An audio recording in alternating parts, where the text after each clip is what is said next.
what really happened with your host, Mike Rivero, because World War III is a really bad idea. Here is your host, Michael Rivero. And aloha, America. Welcome to our show today. It is Tuesday, June 12th, 2018, getting on to the middle of the month here. A lot of stuff going on today, so let's just get right on into it. The phone lines are open, 800-313-9443.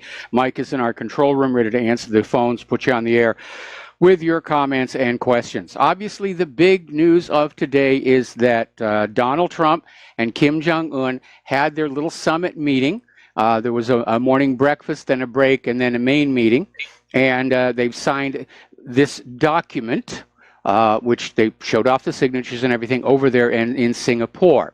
And Trump is laying on the praise to Kim Jong-un, saying Kim Jong-un is very talented.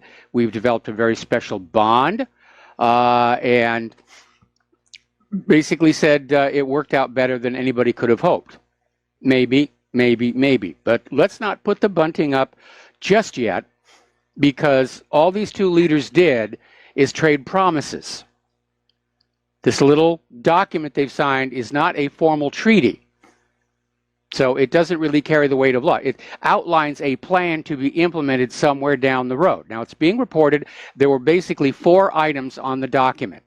And that was the United States and North Korea commit to establish new U.S.-North Korean relations in accordance with the desire of the peoples of the two countries for peace and prosperity.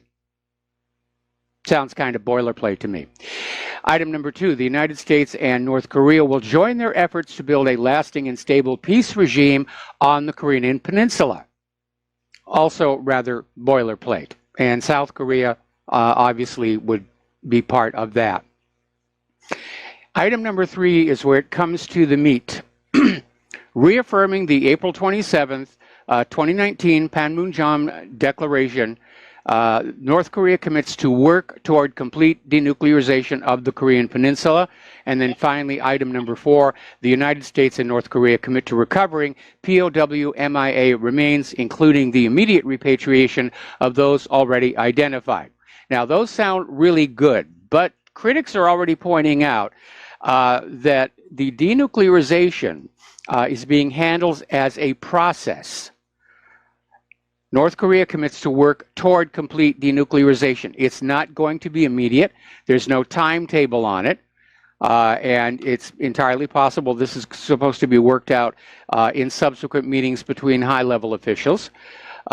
But a lot of Trump's critics are saying, basically, Kim Jong-un won this one, because Kim Jong-un has had a tremendous boost in his personal prestige, having a summit with the President of the United States of America. And so he's walking away from this looking really, really good. It's boosted his image. Over in Asia, that kind of thing is very important in regional politics. Your face, your honor, your status. And Kim Jong-un has played this up to make himself look really good. And he did get that. And again, all that was really signed was promises. Now, Donald Trump did announce, as a sign of good faith, that he was going to halt the military exercises the United States has been conducting with South Korea as part of the commitment to denuclearization from North Korea. Now, Trump said the war games were very expensive and very provocative, and yet stopping them was seen as a major concession that the U.S. previously refused until they could get to the summit. Now, the Pentagon is saying they have yet to actually receive any orders to stand down the assets in that area. One more thing about that list of promises, item number 3. It talks about denuclearization of the Korean Peninsula, not just North Korea. Now, South Korea doesn't have nuclear weapons, but they've worked most of the way to being able to very quickly build them under the supervision of the IAEA. And they've reported everything that they've done. They have stockpiles of the necessary materials. They've got the engineering all set to go. So that technology is going to be a factor in the denuclearization of the Korean Peninsula.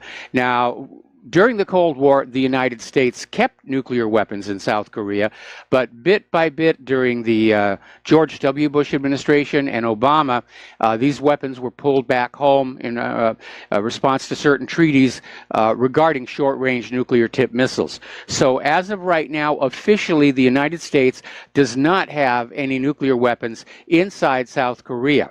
What nuclear weapons are on those military assets out at sea is open to question. Supposedly, they're denuclearized as well, but one can never really be sure.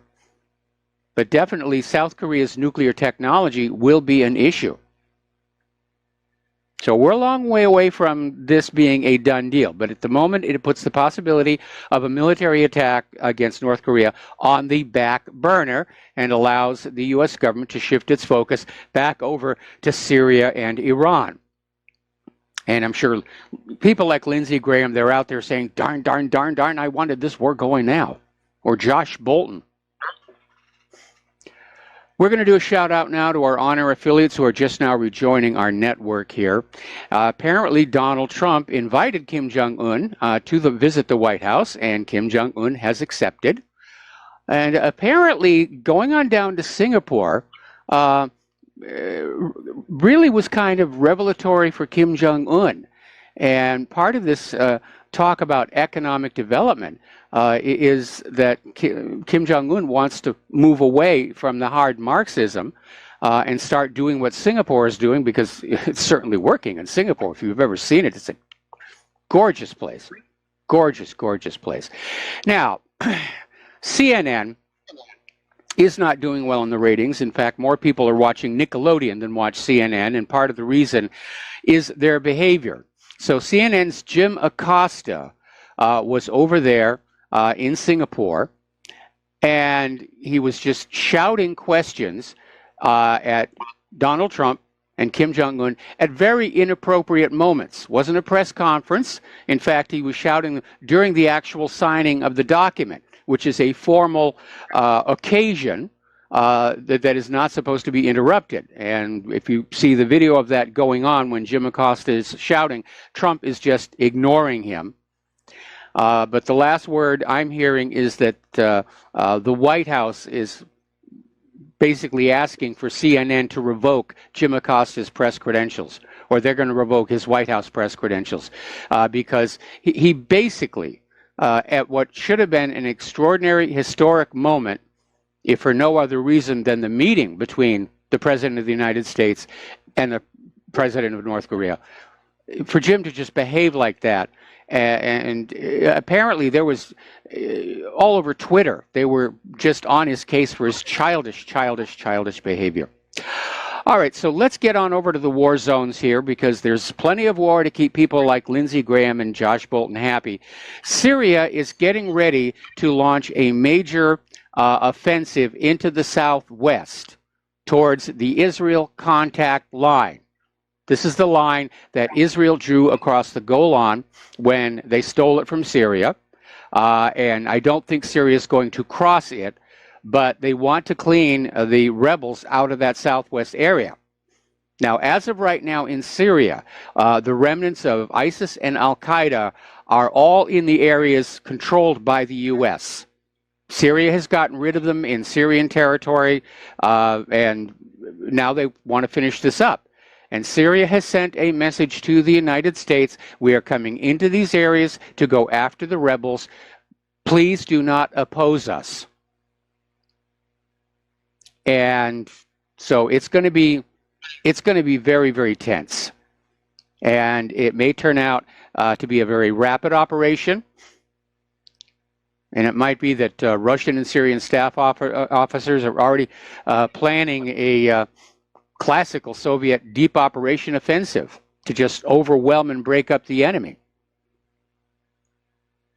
But it's very significant that the Syrian government has sent the United States government a clear and unambiguous directive. We are going after ISIS and Al-Qaeda. Do not get in our way. And they have ample reason for doing that, because during this whole time when the United States claimed that they were in Syria to get ISIS and Al-Qaeda, They were actually protecting them. The Syrian government was complaining about it. The Iraqi government was complaining about it. We know that the U.S. was covertly supplying and arming ISIS and Al-Qaeda and these various other rebel groups to use as proxies against Bashar al-Assad. Now, at this point, the United States has no legal justification to still be in Syria. The Syrian government doesn't want them there. The Syrian government has not given them permission to be there.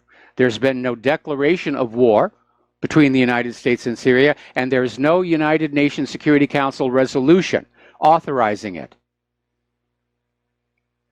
And yet the United States stays in Syria and tries to dictate to the Syrian government what to do in their own country. It's basically, again, showing our foreign policy has devolved into you do what we say or bad things happen to you. Like the mafia here. Meanwhile, the Syrian army has repelled a militants attack coming from the U.S.-held area on Palmyra. So the U.S. is still trying to get this thing going. And meanwhile, U.S. airstrikes have killed 18 civilians in northeast Syria. So the bloodshed and the bombs keep going on, going on. We're getting another warning from Russia about a pending false flag chemical weapon attack in Syria to allow the United States to launch in at least more cruise missiles, if not an outright invasion. This prediction centers on Deir ez-Zor, and all we can do is wait for it to happen and know that this is what our government does to keep the wars going. Now, the other day, the other day we were talking about, in fact, it was just yesterday, we were talking about the recent elections in Iraq where Muqtada al-Sadr had won by a huge majority. And then all of a sudden, all of the U.S.-backed politicians in Iraq started demanding recounts, a do-over, a redo, and that was followed by the burning of the warehouse where the ballots were kept. Iraq has a system a lot like the United States. The ballots are counted electronically, but then they are stored for hand recounting if necessary. But unfortunately, half the ballots have now burned up. As I said before, it could be one of two cases. It could be Muqtada having cheated to win, except that he was not in control of those voting machines. Or it could be that the U.S.-backed politicians in Iraq want to force Muqtada out. They want to force a new election that they can steal. And the only way they can get a new election is to be able to make it impossible to verify the vote on the old election. But Sadr is rejecting a revote. And he's saying that Iraqis must unite to avoid another civil war, because civil war is exactly what the United States would like to see happen to keep Iraq weak, helpless, under U.S. control, and selling their oil for the U.S. dollar. Up in Afghanistan, Russia is getting involved in diplomatic efforts to try and hook up the Taliban in direct negotiations with Kabul. And according to Sergei Lavrov, the heads of ministries supported the Afghan president call for a direct dialogue with the Taliban members. Now, the U.S. is never going to let things settle down in Afghanistan. It's not just the oil pipeline, it's all that opium. If the Taliban and Kabul were to make peace and settle down, again, the U.S. would not have a reason to be there. So they'll find some way to jam a monkey wrench into the gears here. Down in Turkey, Erdogan is talking really, really tough, and apparently he's amping up his campaign against the Kurds. But he's saying that Turkey will use those S-400 missiles. They didn't buy them from Russia just to keep them in a storage locker. And basically adding that the purchase was to reduce Turkey's dependency on U.S. arms supplies, especially as they continue to perform so poorly. Up in Ukraine, Kiev is testing the Javelin missile system, and this, of course, is to defy Russia. Russia's trying to calm everything down in Ukraine, and Kiev is out there with these missiles that were basically given to Kiev by the United States. Down in Israel, interesting little story. Apparently, Israel was forced to demolish some settlers' homes because the illegal settler families actually just built their settlements on private Palestinian property to which there was a solid title. So Israel has come on in, and they're dismantling the illegal homes, but they're going to set them up on another piece of disputed property nearby. And meanwhile, these settlers are getting $16.7 million for all their trouble. And the reason I'm reporting this is because every time that Israel demolishes a Palestinian home, there's never any compensation.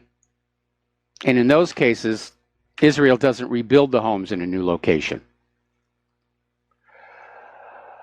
Remember, we talked about this situation. This goes back to the Bloody Monday massacre, about how people had pointed out that the snipers' rifles being used by those snipers to kill those and cripple those people were part of Great Britain's military aid to Israel. And a lot of people were saying Great Britain ought to be making sure that these weapons are not being used to kill civilians. And the official response from Great Britain is saying, no, we're not interested in assurances from Israel over the use of British arms killing Palestinian civilians. It's business as usual. You bought them, you use them for whatever you want.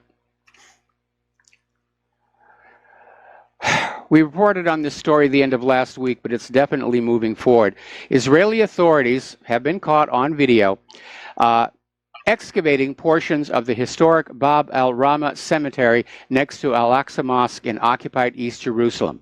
The cemetery is believed to contain the final resting places of two companions of Islam's prophet Muhammad. For you Christians out there, that's the equivalent of finding the burial place of a disciple. That's how important that would be. But they don't know exactly where in the cemetery they are. But the Israeli authorities, Israel's Nature and Parks Authority, are digging up part of the cemetery and planning to build a national park trail. Now, anytime there is so much as a scratch on a Jewish grave, everybody screams anti-Semitism, so forth and so on. Here you have a Muslim graveyard that is historically significant, and they're just knocking part of it over for a park trail. So, looking at what Netanyahu's been doing lately, realizing how bad a mistake he made with the optics of the Bloody Monday massacre, followed by the shooting of that Palestinian medic, Netanyahu is now trying to find a way to drive a wedge between the Palestinians and the Gulf states. Because the Gulf states, they're very angry at what's going on. Not so much because of the Palestinians, but because they too are Muslim, and they're seeing Israel's attitude toward their fellow Muslims, although to be fair, there are also Christians in Gaza. So apparently, Prime Minister Netanyahu and Donald Trump are going to propose a new peace plan, which will be much closer to the Israeli government positions than previous U.S. peace plans. And Netanyahu is expecting the Palestinians to reject Trump's plan, thus creating an opening for the Gulf states to support it and distance themselves from the Palestinian leadership while inching closer toward Israel. And they're doing that because there's a common view of Iran as the main threat in the region, which we know is another invention by Israel itself. These Middle Eastern nations, they're being played. They are being played. All right, we're going to take a break here for commercials, and we'll be right back after these words from our sponsors. And aloha, America. Welcome back to our show. And if you are able to support Republic Broadcasting, or for that matter, whatreallyhappened.com, this is a time when we really need it. Equipment wears out, breaks, we have to replace it. Costs for services like hosting are going up. And we are in a time right now where the powers that be are trying to scare advertisers away from the independent media. The only advantage we have right now is that we have a large audience, and it's growing, as opposed to corporate media whose audience is shrinking. More people are watching Nickelodeon than CNN right now, as I mentioned before. So if you can help Republic Broadcasting, the postal address to send a check, money order, or if you prefer anonymity, cash, is Republic Broadcasting Network, 2251 Double Creek Road, number 302, Round Rock, Texas, 78664. The phone number to call in and pledge to be a recurring subscriber is 800-724-2719, extension 1 during business hours, and extension 3 at all other times. Getting on back to the situation with Israel, there's an interesting story that came on out from Associated Press, no less. And they're polling people both in the United States and Israel, Jewish people, about what's been going on in Israel. And they're starting to see a major schism open up, where American Jews, which Israel relies on for a good part of their donated money, they're not at all happy with what Israel has been doing to the Palestinians, mostly because it's harming the image of Israel, the Jewish state, around the world.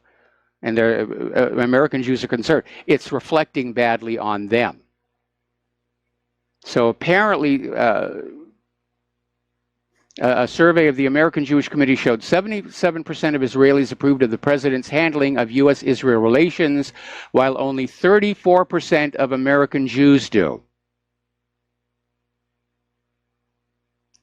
85% of Israelis supported the embassy move. Only 46% of American Jews did.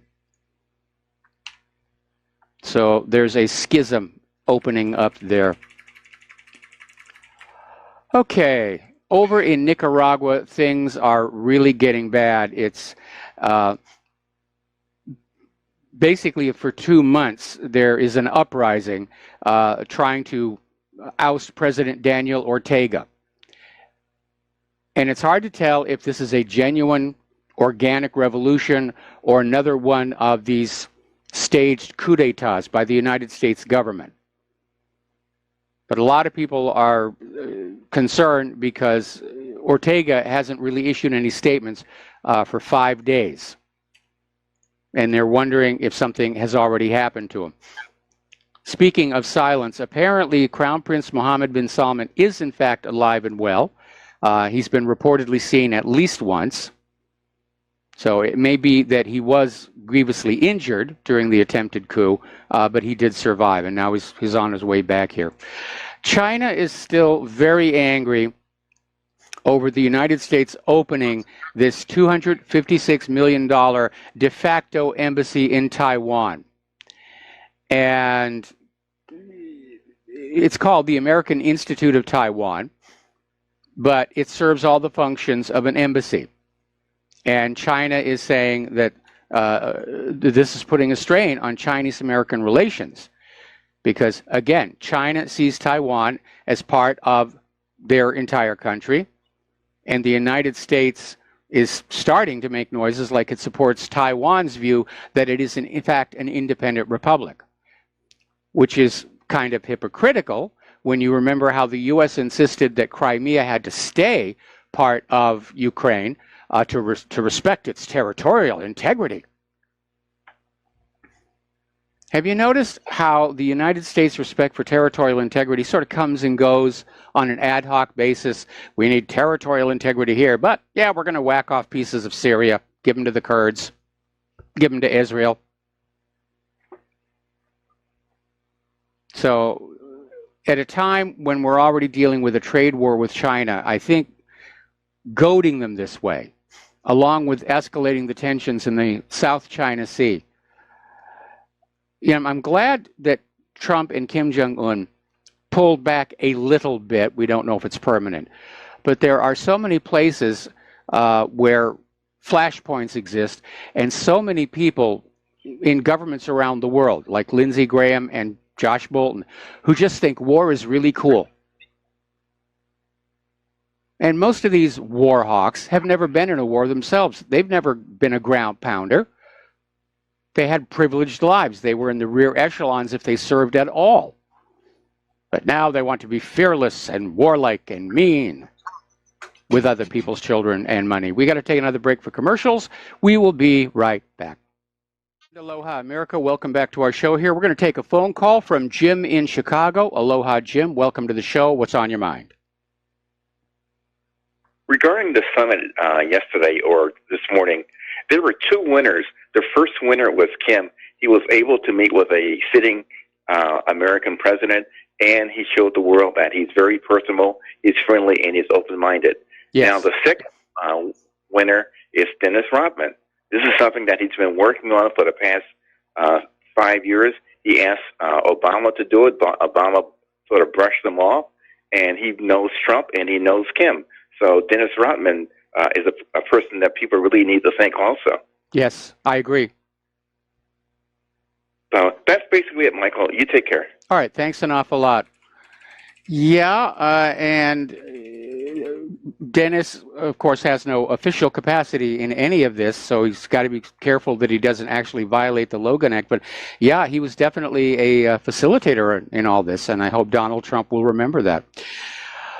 Now, the governments of Germany and France have agreed to create a joint European army.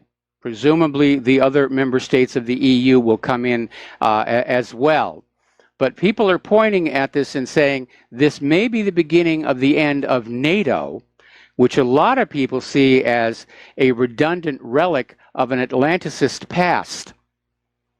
And it's another indicator that Europe is going to go its own way from the United States of America. NATO was kind of the military glue that hooked them all together.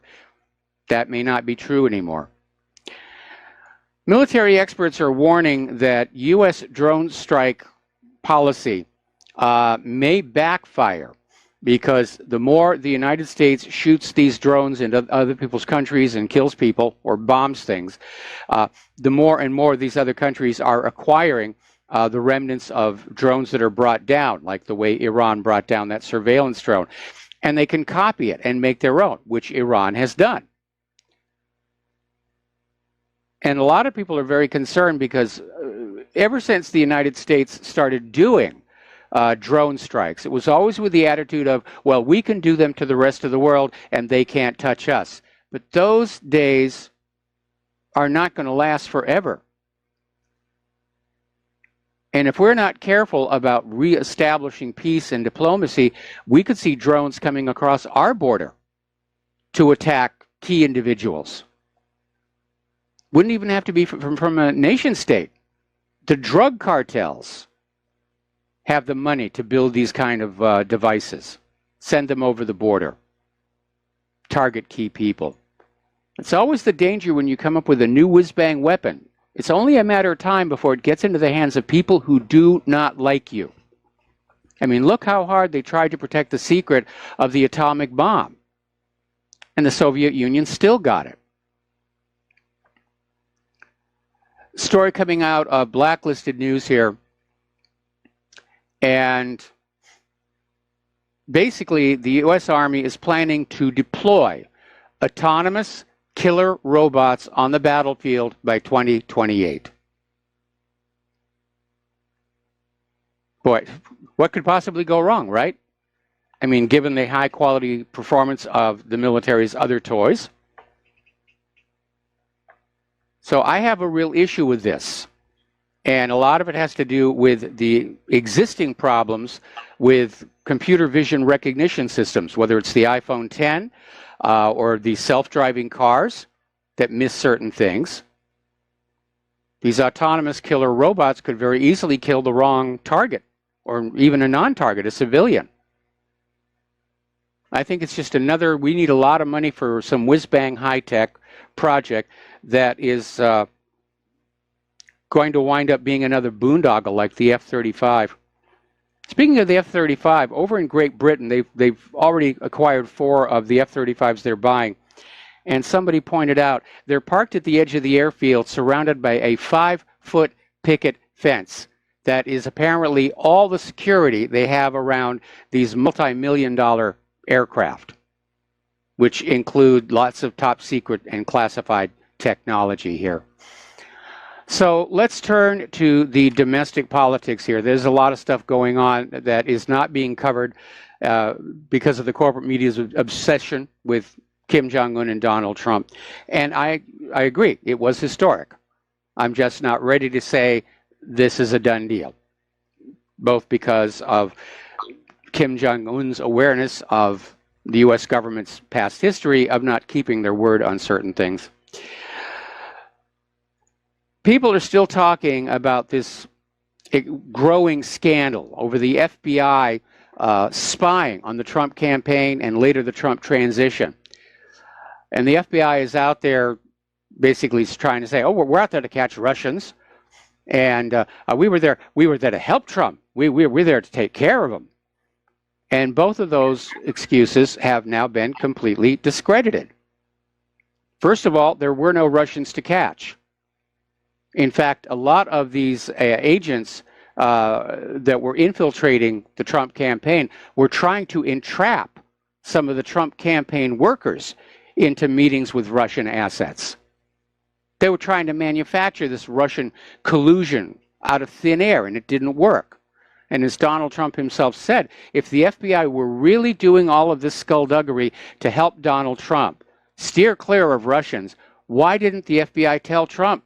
And Trump has said if there had even been a hint of suspicion Manafort was compromised by the Russians, he never would have hired him in the first place.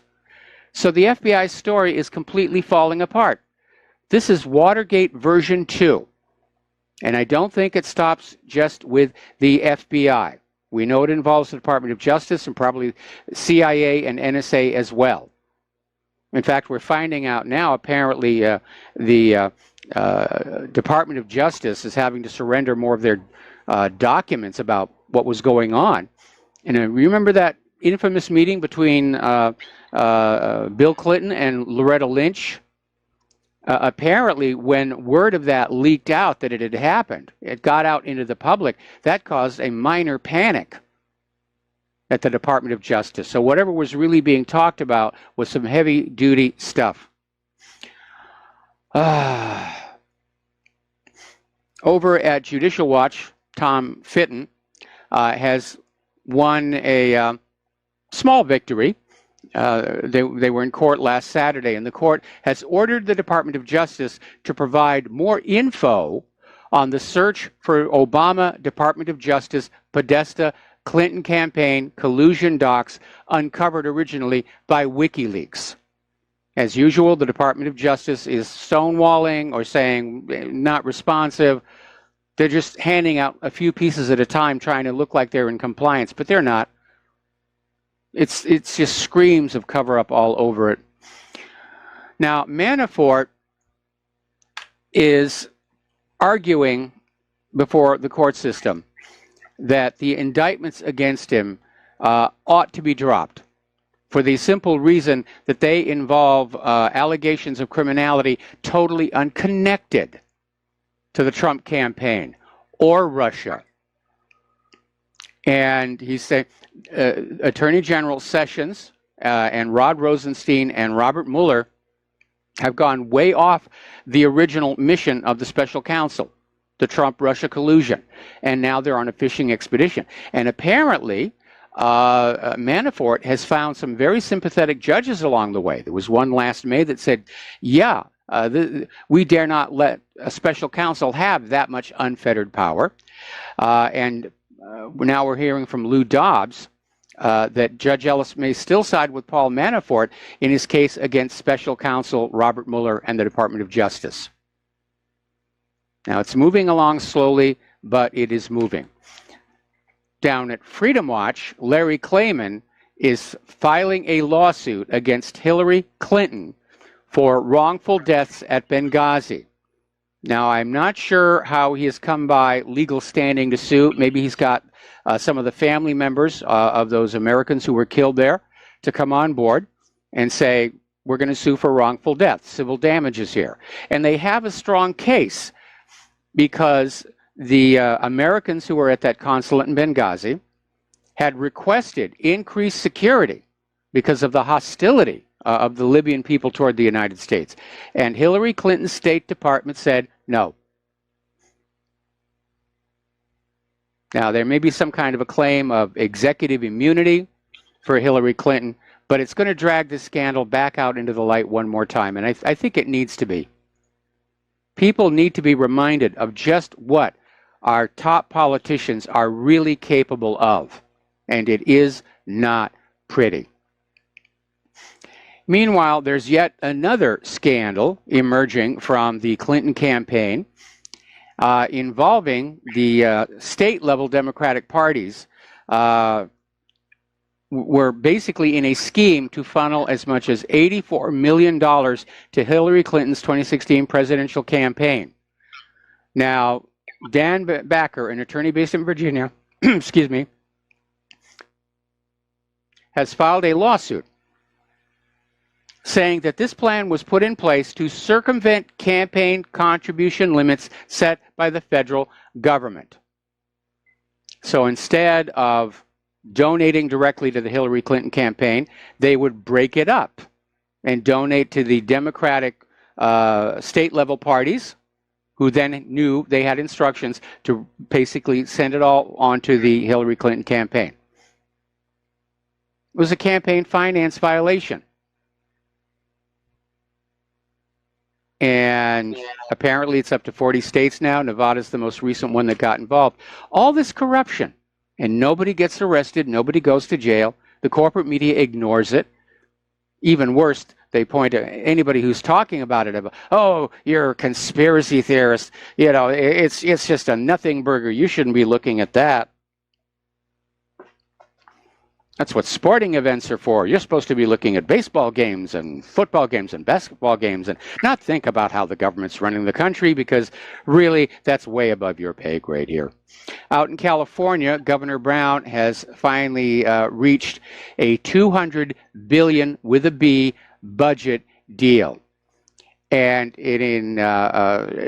apparently some of the things that got cut at the last minute were expanded access to health care and tax breaks to undocumented Californians. Well, there's a surprise to me that undocumented Californians are actually paying taxes. But the $200 billion budget deal has set aside enough money in reserves to fill the rainy day fund with almost $14 billion. And another $2.2 billion is set aside for unexpected emergencies. So the sum of these two set-aside funds give the state around $16 billion in total reserves, which they hope is enough to weather a mild recession that may be coming along here. Now, obviously, with the signing of the document between Kim Jong-un and Donald Trump, investors are already drooling over the possibility of getting into North Korea, and I'm sure that includes a lot of South Korean interests as well, because of the vast mineral resources that North Korea has, and not to mention all that opium, of course. But investors are already starting to talk about coming up with these ventures, setting up mining ventures inside North Korea to extract these minerals. And that will bring a lot of money into North Korea. Like I said, looking at Kim Jong-un touring around Singapore, it looked to me like he was impressed. He was sufficiently impressed, where he really does want to have some reforms in North Korea. The big open issue is going to be what kind of security guarantees can the U.S. give him that he really is in a position to trust. That really is the sticking point here. Venezuela's hyperinflation is totally out of control. It soared 24,000% in the past year. And President Maduro's government controls most of the country's economy and is in the midst of an ever-deepening crisis with food and medicines in short supply. And the government blames U.S. sanctions and businessmen who are speculating on the problems, vulture capitalists, in other words. And the Venezuela situation is so bad, a lot of them are crossing the border illegal into Colombia, and now Colombia is feeling the pinch from that as well. Now, here's an article, and I have to admit, when I first saw this, I wasn't really sure about it, because this is from Fox News, and it's called Voluntarily Vagrant Homeless Youth, a Crusty Urban Challenge. And the story is that you're seeing a lot of young adults, and they go by many names like crusty punks, crusties, gutter punks, crumb bums, dirty kids.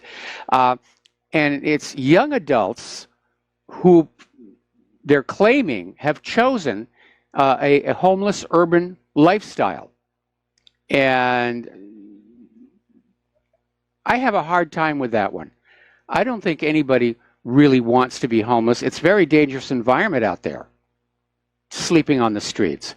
And I understand that people who are homeless long enough do get used to it, and their desire to get back into a home starts to fade.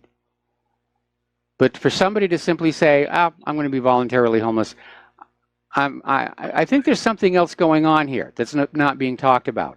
Whether these are kids who were living with their parents, but the parents can't afford to support them anymore, or what's going on. But I see this as a very sick indicator of the state of our economy. And apparently these young people, they're doing drugs in the local parks. They apparently have enough money for illicit drugs. They're making camp, sleeping outside storefronts. And there's been a few incidents of violence. I don't think it's as simple as it's being portrayed in the story, that these kids just decided they wanted to avoid the 9-to-5 lifestyle and just voluntarily be homeless. I don't buy that. Something else is going on here that is not being talked about. But if you look at all the homeless and hungry in this country, in every city, in every state, you can't look at that and say that this economy is in good shape or is in recovery. It isn't. And claims that the economy is doing wonderfully and unemployment is low and inflation is down, they're all lies. Open your eyes and take a look around this country for yourself and see if it looks like a country with a good economy. And if you want a reference, look at those videos of Donald Trump in Singapore. Look at the city of Singapore. That's a country with a good economy, with a real good economy. You compare that to what the United States looks like, you will understand. We got to take a break for commercials, and we'll be right back. Aloha, America. Welcome back to our show here, and the phone lines are open, 800-313-9443. Over in Great Britain, as you know, the battle between the Brexiteers and the Remainers is still ongoing, even though the British people overwhelmingly voted to leave the European Union. There are still those politicians who have sold out to Brussels, not to mention Brussels itself, who are trying to find a way to derail it. And one of their last-ditch efforts was an attempt to have the House of Lords, or rather, this was an attempt by the House of Lords to impose a new amendment on the European Union withdrawal bill, which would grant Parliament the final say over Brexit negotiations. In other words, they could vote to say, Brexit's called off, we don't like the deal, and to heck with what the British people want. So the House of Lords, which is like our Senate, except they're unelected, tried this amendment. It went to the full Parliament, and the Parliament voted it down. So that means the vote of the British people stands. They want out of the EU. It's probably one of the reasons why George Soros is saying that everything that could go wrong has gone wrong with his globalist dreams here. The British media are starting, apparently, to lose patience with Theresa May's weakness on the Brexit deal. The Sun, the Daily Mail, and the Telegraph have just been putting out these columns and opinion pages that are issuing these ominous warnings to the Prime Minister to change course. And the Sun is saying she should prepare for no deal, and said if she just doesn't get going, and get Brexit done, that she should quit. Now, Theresa May talked the language about Brexit when she was campaigning, but a lot of observers have said that really inside she's a Remainer. Now, as you know, over in Italy, and this is another reason why George Soros is losing sleep at night, there was a national election which resulted in the two most Eurosceptic parties winning in a landslide and forming a coalition government which is closing the borders. No more refugees coming on in, send them someplace else. We don't want them. And they're pulling away from Brussels. They haven't announced that they're ditching the euro for the lira just yet, but that's been talked about. Well, this last weekend, they had their municipal elections across Italy. They have a different system than us. They have the national elections on one day and the local elections on another. And once again, the Eurosceptic candidates swept the field. So this is the beginning of the pushback. This is the beginning of the pushback with all of this stuff. People don't like this stuff. So let's see. Now, Judicial Watch is filing more lawsuits against George Soros and his various organizations, basically trying to find out exactly what's been going on and who's really paying for it. Now, a lot of people think Soros is very rich, and he is. His Open Society Foundations, he basically started them with $18 billion with a B. But apparently there are cases where U.S. taxpayer money is going through his organizations. He's being used as a front. We got to take a break for station identification. We got a caller waiting on the line, and we will be right back. And aloha, America. Welcome back to our show, hour number 2. The phone lines are open, 800-313-9443. And we have a caller waiting on the line, Veronica in Iowa. Aloha. Welcome to the show. What's on your mind? Hi, Michael. Jack Speartoe of the Survival Podcast posted his opinions in regard to Kim Jong-un today, and I think he's got some pretty valid points here. He says, so what does Kim Jong-un want? He wants his nation to be modernized. He wants his nation to have trade with the world. So how do you get it? You develop something you don't really need that shocks the world. Then you make a deal to give it up in return for what you actually want. In other words, the entire nuclear program was designed to get the U.S. to negotiate with them for something they could afford to give up and still keep their power. And that is why they will denuclearize. That was always the plan. He goes on later in the article to say that Kim knows Trump could lose the re-election in just a few years, and this opportunity could pass. Yes. The next guy likely wouldn't be a deal maker. He also knows he could make this deal, cement his power, and likely this deal will guarantee that he will be dealing with Trump until 2024, as it will cement Trump's re-election. And I sent you the link to this article in the RBN's general mailbox. I didn't know but it's a gosh darn good article. And Jack's a pretty sharp guy. I think you'd like Jack Speartoe a lot. He's a pretty good guy. Well, I've actually heard that from other sources, that the only reason North Korea built the nuclear weapons was to basically be able to negotiate with the United States as equals, which is exactly what the world saw when the President of the United States sat down with Kim Jong-un. Like I said, Kim Jong-un, at least in the immediate mode, he's the winner of this. He gets a big prestige boost out of this thing. But it's entirely possible that you're right, that the nuclear bombs were built to basically bring North Korea up to the same level as the United States for the purposes of negotiation. The concern I still have is that we've seen the United States go into countries, get them to surrender their weapons of deterrence in exchange for security guarantees, and then turn around and invade them. They did that in Libya. They've done it in Syria, did it in Iraq. And maybe the reason that North Korea isn't concerned about that is, as you say, they intended to denuclearize all along. Correct. And, of course, everybody wants the prison camps gone, et cetera, but you can't exactly let those people just go, because he would wind up being very likely very dead over that, much like Gaddafi. Well, hang on a second. We need to remember that a lot of what most Americans think they know about North Korea is just made up by the government and the corporate media. In fact, Fox News actually addressed those phony stories that were put out about how Kim Jong-un threw his uncle into a pit with hungry dogs to be torn to shreds, and how he machine gunned a former girlfriend with a .50 caliber machine gun. And of course, both of those were complete lies. The uncle and the former girlfriend are alive and well. Apparently, he's a minor official someplace, and she's in North Korean media.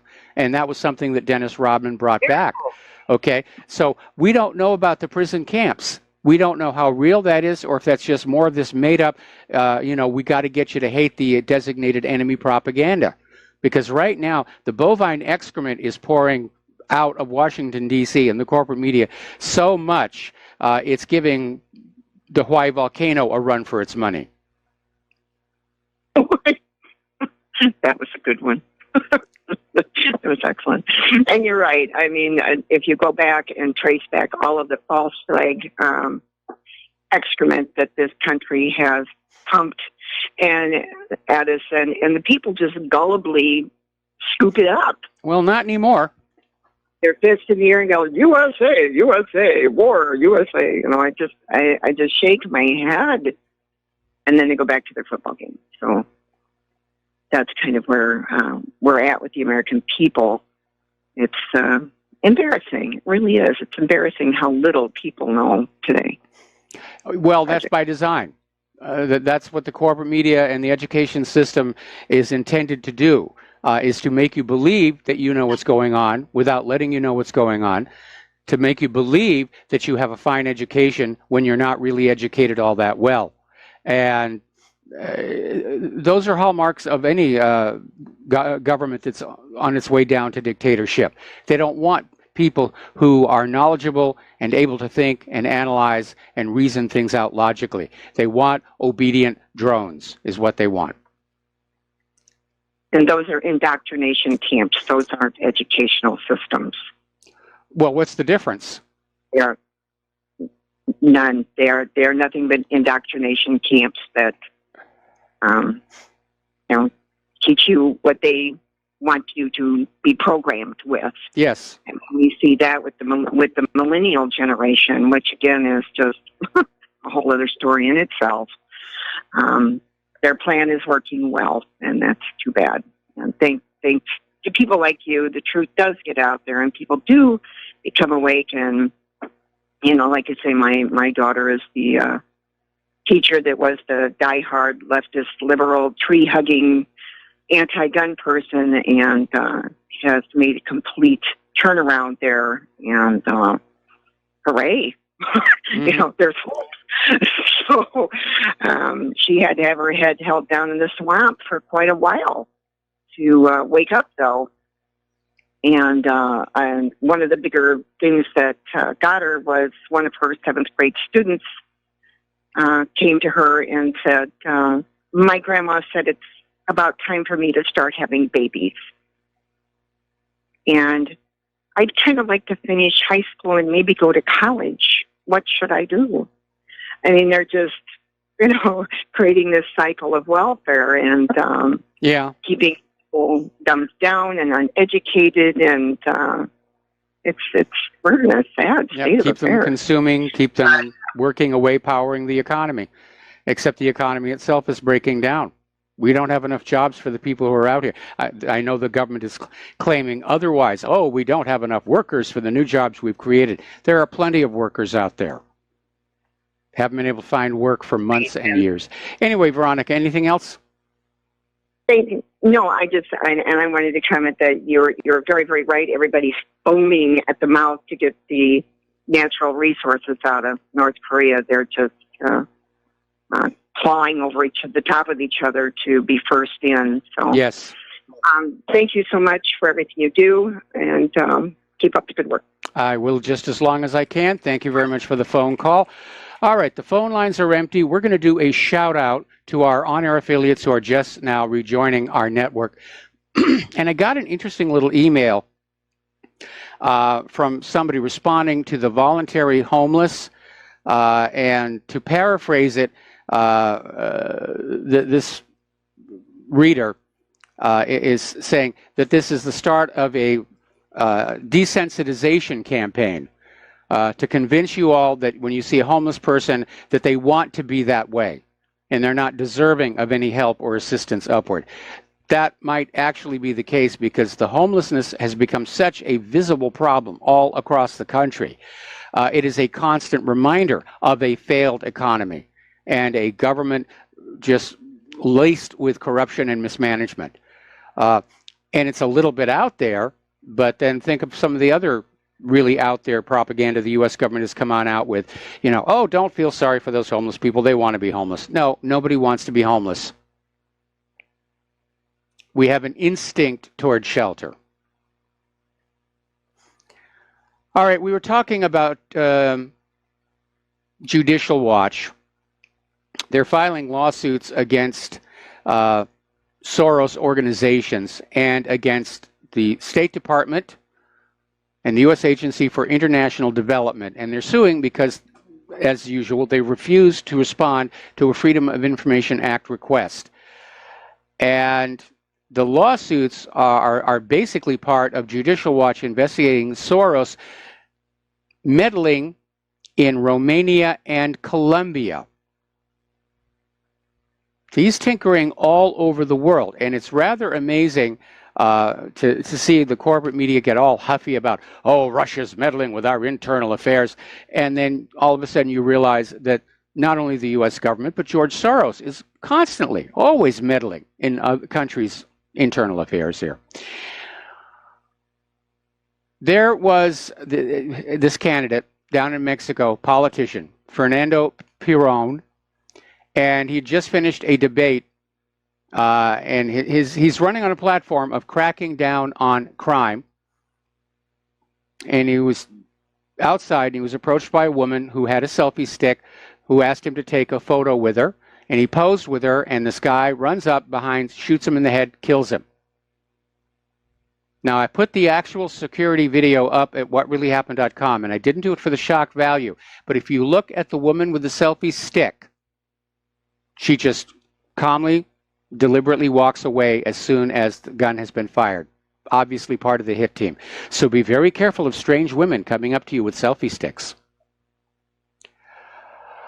Okay, over in Maryland, teachers are becoming very, very concerned because the MS-13 gang has infiltrated a predominantly Hispanic school in Maryland, bringing terror and the campaign to recruit young students, not to mention the drug trade. And teachers are saying it's a ticking time bomb. Yes, it was. And it started ticking when those borders were opened and MS-13 was allowed to pour into this country without any control.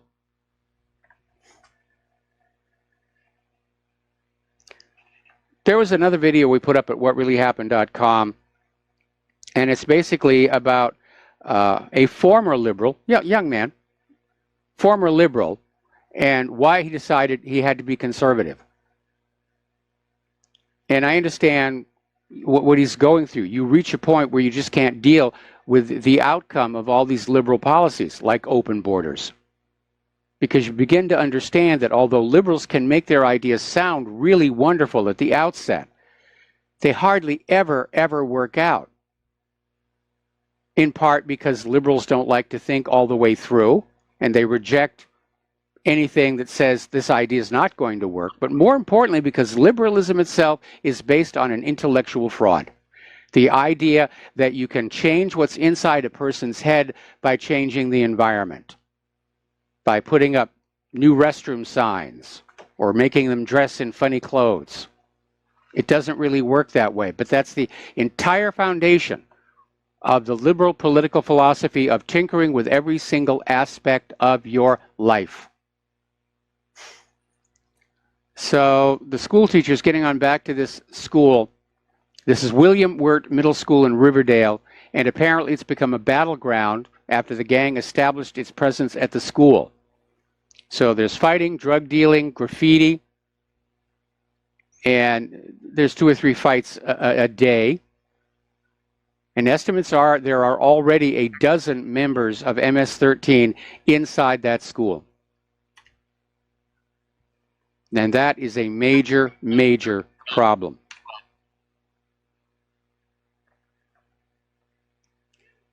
Okay, we're finally starting to see some traction on this issue of the abuse of children. And there's this Internet Crimes Against Children Task Force. And the Justice Department announced earlier today that more than 2,300 suspected online child sex offenders have been arrested over the last 3 months. It was a national operation, and the task force identified 195 offenders who either produced child pornography or committed child sexual abuse, as well as 383 children who suffered recent ongoing or historical abuse or who were used in the production of the child pornography. And so this is an operation located in all 50 states and comprising more than 4,500 federal, state, local, and tribal law enforcement agencies. And good. This is just so out of control. And I'm glad that they're doing it. And as I said, when I was younger, I was a wild child. I was nobody's idea of a look up to for morality. But there was that line. When it came to children, I have some very deep, primitive, primal, paternal instincts. And I really have no sympathy at all for people who engage in this kind of treatment of children. I really, really don't.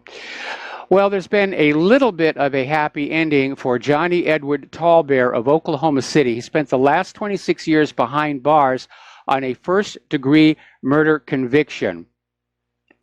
And he's been released after a new test of the DNA evidence led to the dismissal of the case against him.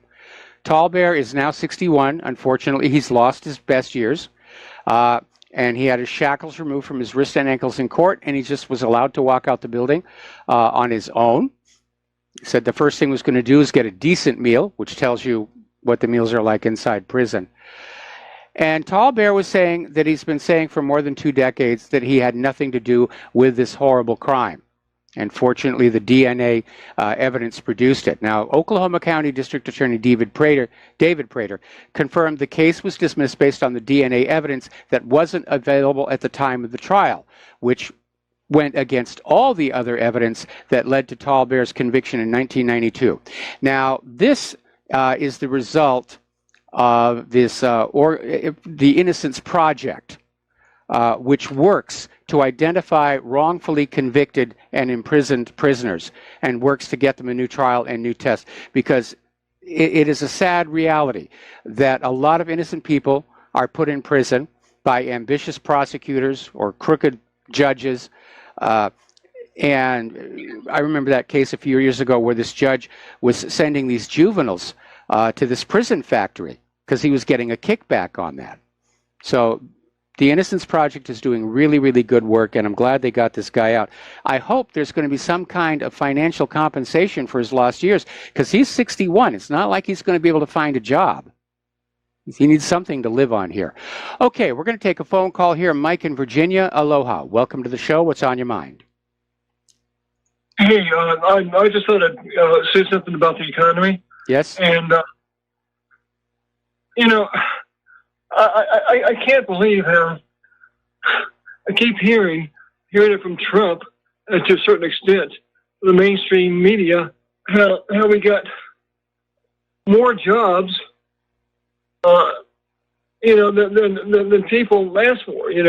I mean, we got 95 million people that are unemployed, maybe permanently unemployed. Yes. And I know it sounds like Ambassador Trump, and he's tried to do a little bit to help out the economy, but does he think that we're so stupid that we don't realize that, you have 95 or maybe 100 million people that are unemployed, and he's using mainstream media statistics, to curb the so-called economic miracle, and it's just farcical, Well, basically, Donald Trump did not create this situation. He inherited it. The reason our economy is in a mess goes back decades. It goes back with the decline of our manufacturing, the emerging globalism, and the lessening of self-sufficiency. And we're in a situation right now where if most Americans really understood how bad things are, and how fragile the economy is, and how close to a total collapse we are at, they would probably riot in the streets. So the goal of the government and their lackeys in corporate media is we're going to keep, telling everybody it's all okay. The Soviet Union did exactly the same thing. Pravda and Izvestia were out there saying that everything was just fine right up to the point where the Soviet Union collapsed. Anyway, Mike, we got to take a break for commercials, and thank you for the phone call. We'll be right back after these words from our sponsors. And aloha, America. Welcome back to our show here. Speaking about liberal, snowflake, political correctness and everything, Netflix is getting ready to launch an LGBT cartoon about drag queen superheroes who save the world from evil. I would have loved to have found out what was going on in the pitch meeting for that one. But Netflix is going ahead with this. It really is rather silly. All right, let's talk about our volcano because it's still volcanoing. More ash eruptions from the Kilauea crater this morning and more moderate earthquakes. And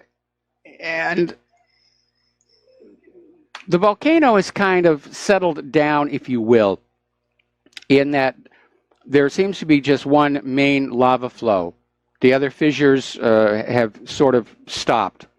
But there's this main flow coming out of fissure number 8 that is now following a pretty much set path down to the ocean and plopping on in. And I was watching the press conference from the State Emergency Management Agency and FEMA, in which they're saying they're finally feeling like things are, if not getting better, they're not getting worse. And, of course, that could change, but at least for the moment, they're actually starting to let some of the residents go back to their homes, the ones who still have homes. Obviously, 600 families have lost their homes. And even if you've got insurance, building on that lava will not be possible for a very, very long time. In fact, it's basically a write-off. And I know that because, again, as I mentioned before, Claire and I, when we toured the Big Island, we visited Kaanapali, which was the site of the last major eruption. And that had been like years ago, and the ground was still very, very hot here. Hawaiian Airlines is now going to cut daily flights to the Big Island in July over the expectation that the continuing volcanic activity is going to discourage travelers from going down there. I think it might be premature. And I think there's probably people who want to be volcano tourists. And while you cannot go up to where the volcano is doing its stuff, there are air charters and ocean charters run by licensed, experienced operators where you can get on out there and see the lava running across the countryside or plopping into the ocean. You got to be careful about things like Pelly's hair. If that gets in your eyes, that's bad news. Pelly's hair is the local name for these very thin strands of glass that result from the lava pulling apart in midair from one chunk to two, and it leaves this thin stream of glass. And it looks like a piece of hair, and hence the name Pele's hair. Okay. In the course of the volcanic activity, the largest freshwater lake on the Big Island was evaporated in just 2 hours after lava poured in. And this was Green Lake. It's now completely, totally gone. And it was 200 feet deep at some places, but once the lava started entering the lake, it took only 90 minutes to boil away all the water. That's how hot the lava is. So you don't want to mess around with it. Now, speaking of lava, we were talking yesterday about Yellowstone and the supervolcano and the concern being raised over the sudden speeding up of eruptions from Steamboat Geyser, which is notoriously slow, can go for years without an eruption.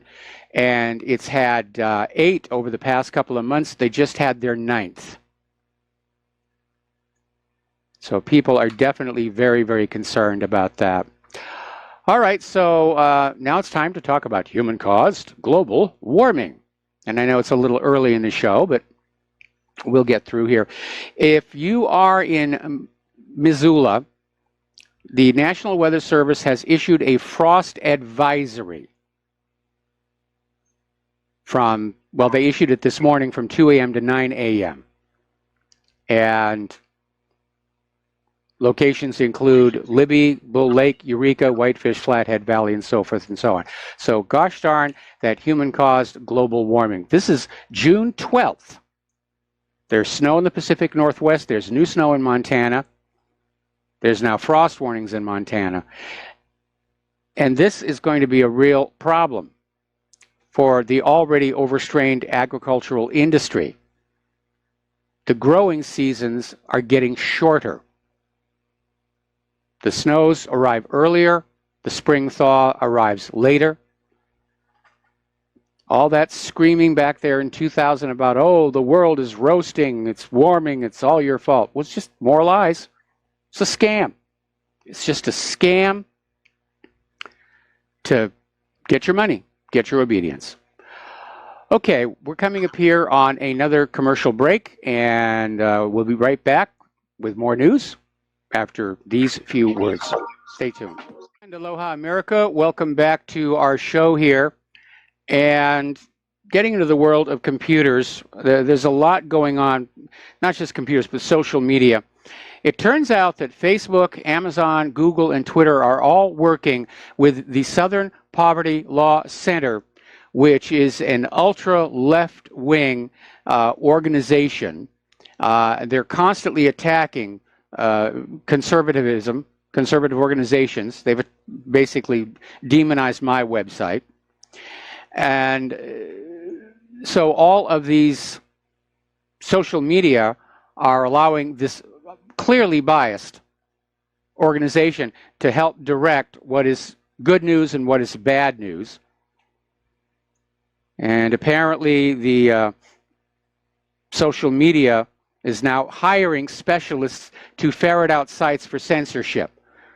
Now, a big part of the problem that we have been dealing with here in the independent media, there are websites that have been set up where all they do is put out nonsense stories to try and make us look bad, silly, to trip us up, to wreck our credibility, to try and bolster the corporate media.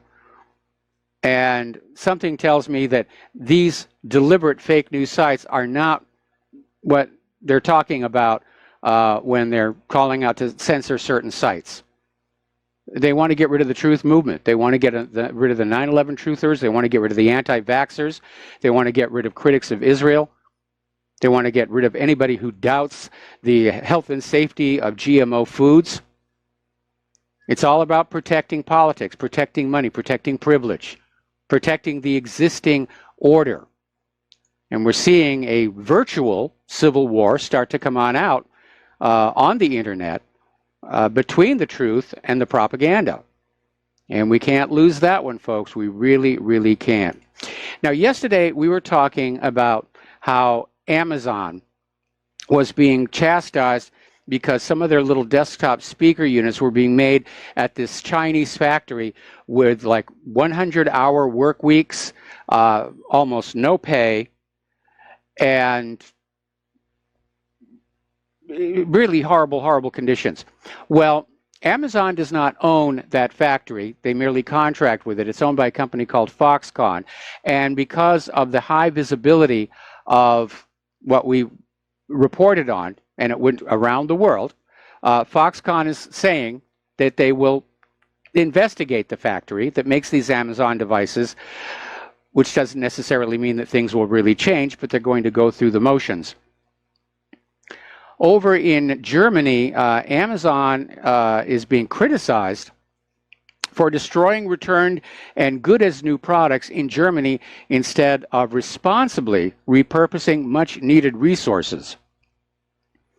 And Amazon is being criticized because thousands of items in Germany returned or that never sold, including things like mattresses, tablets, cell phones, refrigerators, washing machines, dishwashers, and furniture, are simply being thrown away by Amazon, according to German current affairs program Frontal 21, cited by the Berlin weekly Wirtschaftswoche.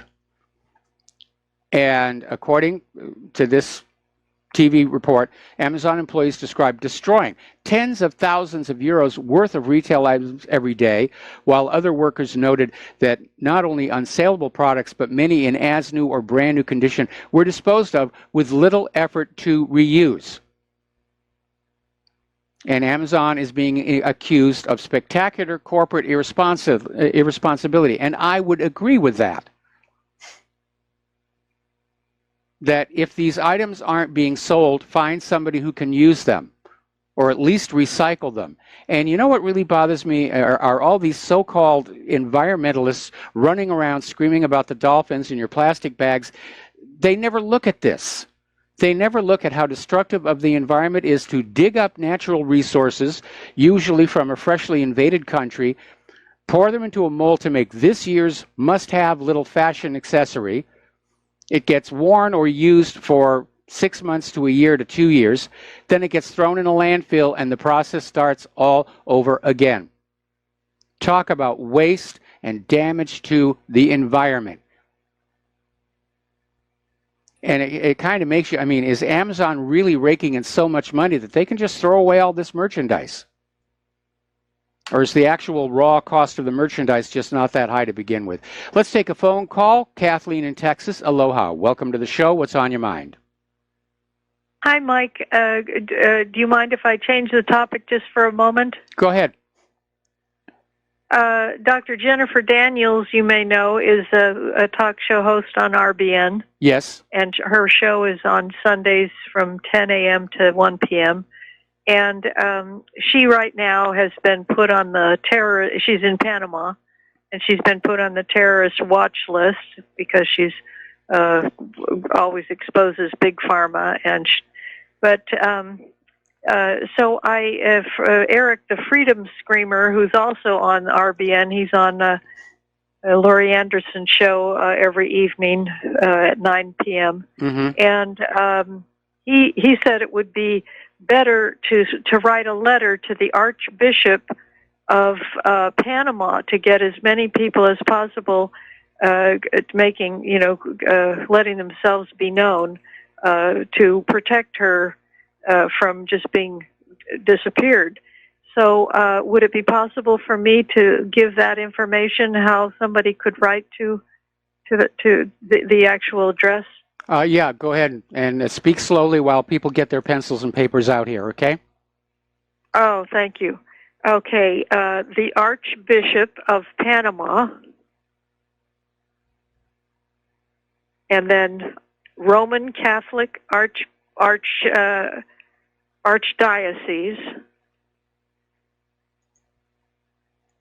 and then a separate line, capital CALLE, space, the numeral 1, space, small RA, a separate word, capital SUR, separate word, capital CARR, ASQUILLA,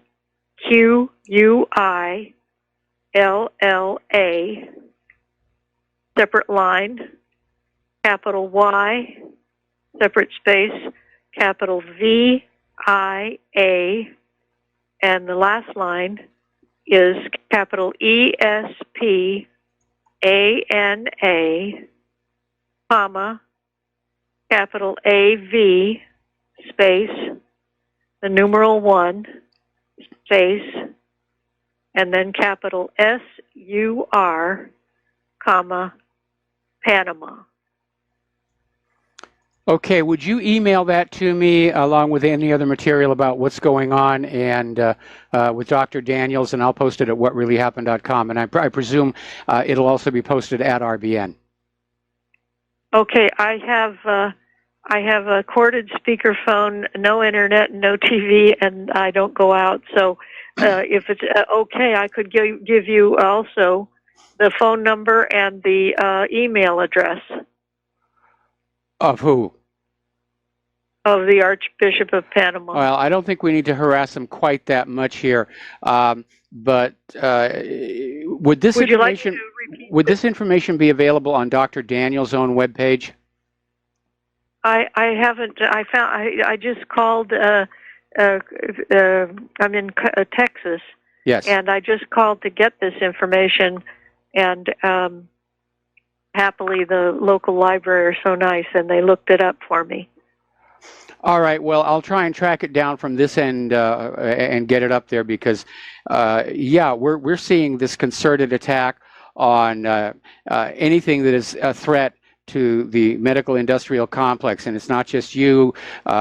Social media is like starting to literally block websites like Natural News, and it's getting pretty intense out there. Well, she's had a difficulty when her husband died. They didn't want to give her the money from the account, $35,000, and happily a judge said that she should have it, and the bank said, "Oh, we can't find it," but then the judge thought his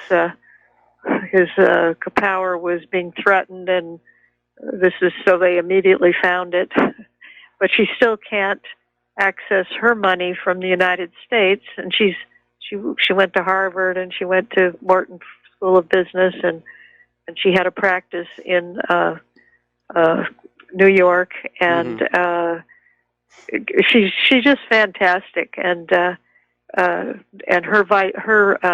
email address or her website is vitalitycapsules.com. And she's also known as the Turpentine Doctor. Oh, yes, I remember that now. Yes, and she's but she backs up everything she says. She says just go look at the government's own website, and it's she's just tremendous and very brave to tell the truth, and so now she's been put on the active terrorist watch list, so she can't access her money, and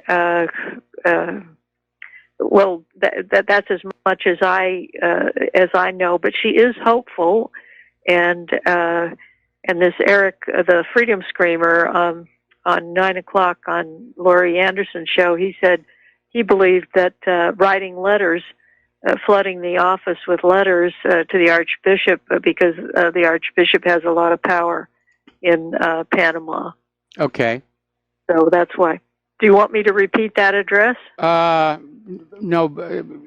So you don't have a computer, you don't have a cell phone. There's no way you can send it to me electronically. No. Okay.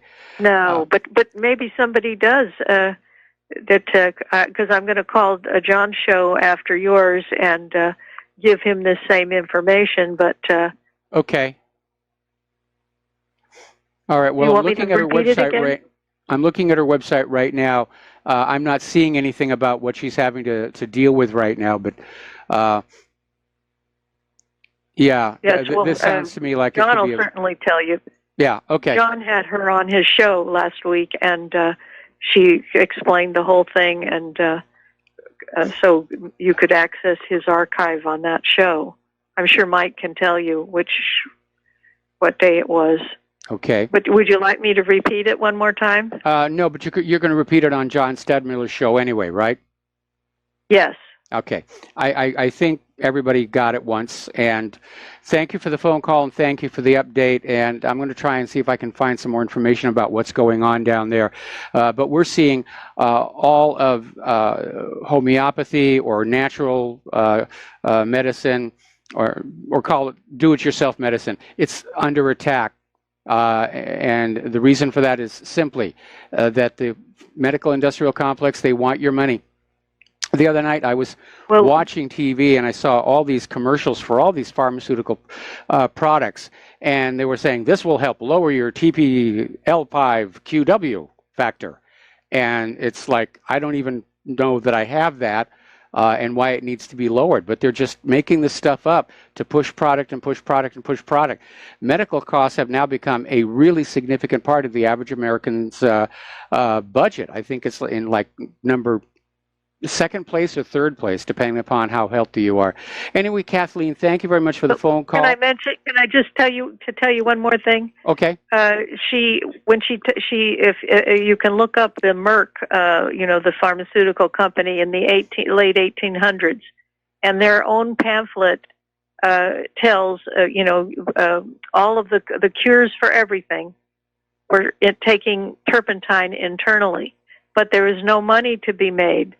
So it was forbidden to have. They got a law passed that you couldn't use turpentine anymore medicinally, and Vicks VapoRub fought it because their product, Vicks VapoRub, was internationally known, and so they still have it. And if you look at the second ingredient of Vicks VapoRub, it's pure gum turpentine. Yep. So, but anyway, thank you very much. All right, thanks an awful lot. We're going to let you go. Claire in my prayers. Well, she appreciates that. She really does. She's getting better. It's just taking a very, very, very long time. All right, so thank you for the phone. She just needs to talk to Dr. Daniels. What Claire is dealing with is not going to be fixed with Dr. Daniels capsules. I'm sorry. It's a purely mechanical issue now. So, again, thank you for the phone call, and we're going to let you go. Okay. Now, we were talking about computers. Microsoft has come up with something that at least looks like it's going to be pretty cool. They have built a submarine-like data center, and they've deployed it off the coast of Orkney in Scotland.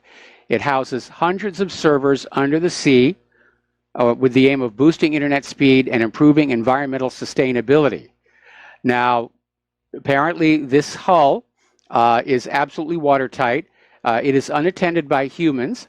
And the real advantage to this, along with not having to take up space on the dry land, is you don't have to pay for expensive cooling, because all the cooling is done by the ocean water coming by the outside of the hull. It's a 40-foot-long vessel, contains 12 racks of computers and 864 servers, and it's expected to last for 5 years. So that's actually a pretty cool little idea there. Well, the United States has finally managed to regain the title of world's fastest supercomputer, and they've done it with a 340-ton machine called Summit, which is a massively parallel machine. And for the last 5 years, China has held that title. And it's not like it's really that big a deal, but nations take pride, at least the geeks do, take pride in having the most powerful supercomputers. This one, however, is not expected to retain the title for all that long, because there are already other machines nearing completion that are expected to outperform it. And let's see, it crunches numbers at the rate of 200 petaflops, or 200 quadrillion computations per center. That's a lot of calculations. Boy, what a wonderful rendering engine that would make. Except if it's massively parallel, then the granularity of the task in the computer may not match up all that well. I learned that one the hard way when I tried to put a rendering engine on a connection machine. All right, we're going to take another break for commercials, and we'll be right back. And aloha, America. Welcome back to our show here. We're coming up on the top of the hour, and we're talking about computers and computer technology. And over in Great Britain, there's been a survey of more than 1,100 Windows 10 users, and the results is that Microsoft has not managed to improve either Windows 10's usability or its reputation since they debuted it. And again, I've tried Windows 10. I wanted to give it a fair shot. And unfortunately, it really it borders on the unusable. You have to do so much adjustment, deletion of things like those little live tiles. They just get in the way and they suck up resources. They had a good thing with XP. They should have just stayed with that. It's one of the things I like about Apple. Every once in a while there may be an update to the operating system, but it's usually backward compatible. In the case of Windows, they break your previous software. And that can get to be very, very costly in this economy. Not only having to buy a new machine, new operating system, but buy new versions of all your software. And these days, you can't buy them anymore. You subscribe. The flow of money is endless. It really is not the wonderful computerized future we all dreamed of back when these computers were first coming out in the 70s.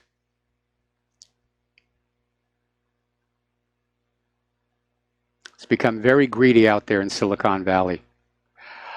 Okay, the Russian military is getting ready to create a giant cloud system that will serve as their backup internet in the event of a war. The Russian military want to have their own version of the internet, just like the United States does. Now, the internet as we know it today was originally created as a government military-only communication system. It was called the ARPANET. And then it broke out into the public, and everybody hopped on, and it became this amazing phenomenon for social change. But the military started building their own parallel, secured internet.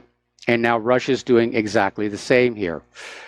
Apparently, Adobe Flash is getting yet another patch for a zero-day exploit. I don't know why people are still using Flash. It is such a known security nightmare. And don't get me wrong, I thought the Flash itself was really cool. In fact, when I was working on Lost, a lot of the TV and video displays were done with Flash animation. And you just play them, and you could actually key them to the keyboard. So the actor would touch a key and something would happen on the screen. There was this very famous chess game that was used to unlock a secret laboratory. That was all done as Flash animation. So that part of it was really fun, but it is a security hassle. All right, we're going to take another break for station identification. We'll be right back after these few words. And aloha, America. Welcome back to our show, hour number 3. The phone lines are open, 800-313-9443. And we're talking about computers. And apparently, the Senate is releasing the Facebook hearing responses, which basically come down to, we're really sorry, we promise we won't do it again. Of course, we've heard that before from social media. No, we're just here to facilitate communications. We're not collecting data on you and selling it to marketers. Yeah, they were. So basically, Mark Zuckerberg appeared to not be aware of allegations until March that Cambridge Analytica may not have deleted Facebook user data obtained from Alexander Kogan's app. And it's just a reminder, everybody's playing fast and loose with the rules here. Now, I'm going to issue a retraction and an apology to Apple because when the Apple Watch was first coming on out there and everybody was all excited about it, and I said, I really didn't know that it was going to be that useful. That was based on my having bought a third-party smartwatch to go with my wife's Android phone. to try and help her be more productive. And she wound up not using it, so I played with it a little bit, and it really didn't make a lot of sense. But I noticed in my wife's church, in her choir, everybody's wearing them. So I got to play with a couple of them and see how they really worked. And finally, I had an opportunity to buy one at a really good price from somebody who had bought it as a gift for one of their children, but the child in question thought it was a fashion insult or some such thing. So I got it at a really, really good price. And I have to admit, it is very useful. And it does really enhance the Apple iPhone experience. So Apple designs a really good product. That's the good news. The bad news is that Apple has been hit by a lawsuit claiming faulty manufacturing over the Apple Watch. Kenneth Siaka from Colorado has sued the tech giant in its home state of California, claiming that Apple was aware of an issue in all generations of its smartwatch that can cause its screen to crack or detach through no fault of the owner. And it has to do with the fact that the battery can swell. And by the way, that's what killed the Android-based smartphone that was the predecessor of this. So great in the design, not so good in the execution. And that seems to have become a theme for a lot of Apple products. Remember the iPhone 6 would actually bend if you had it in your pocket when you sat down? Now, we keep hearing this phrase, PC has gone mad. And yes, it has. And apparently, the latest expression of that is that there was this salad emoji. Emojis are the big thing. They've even got a poo emoji, but there was a salad emoji. But it was declared to be offensive to vegans because it had an egg, a little sliced egg, as part of the graphic. That has now been removed to save smartphone users who are vegan and highly sensitive from having to look at the egg. Don't we really have more important things to be worrying about? That's one of the reasons I really detest this political correct hypersensitivity mode. It's distracting us from looking at things that are far more important than what gender pronoun we are using. And that's probably part of the actual intent here, to get us all just monitoring each other, make sure that you're saying the correct speech, the correct word, instead of paying attention to the important things going on, like, are we going to have a nuclear world war? By the way, somebody wrote in to just share with me that following the announcement or the conclusion of the Trump-Kim Jong-un summit, Raytheon, General Dynamics, Northrop Grumman, Leonardo, I can't even pronounce that one, Boeing, saw their stocks go down today. I wouldn't worry about it. There's always another war on the horizon. And I don't think the holders of those stocks need to really worry. It's the people who live underneath those weapons who have to worry. Now, here's an interesting science development. There is a private company in the United Kingdom that says it has successfully tested a prototype nuclear fusion reactor at temperatures hotter than the sun.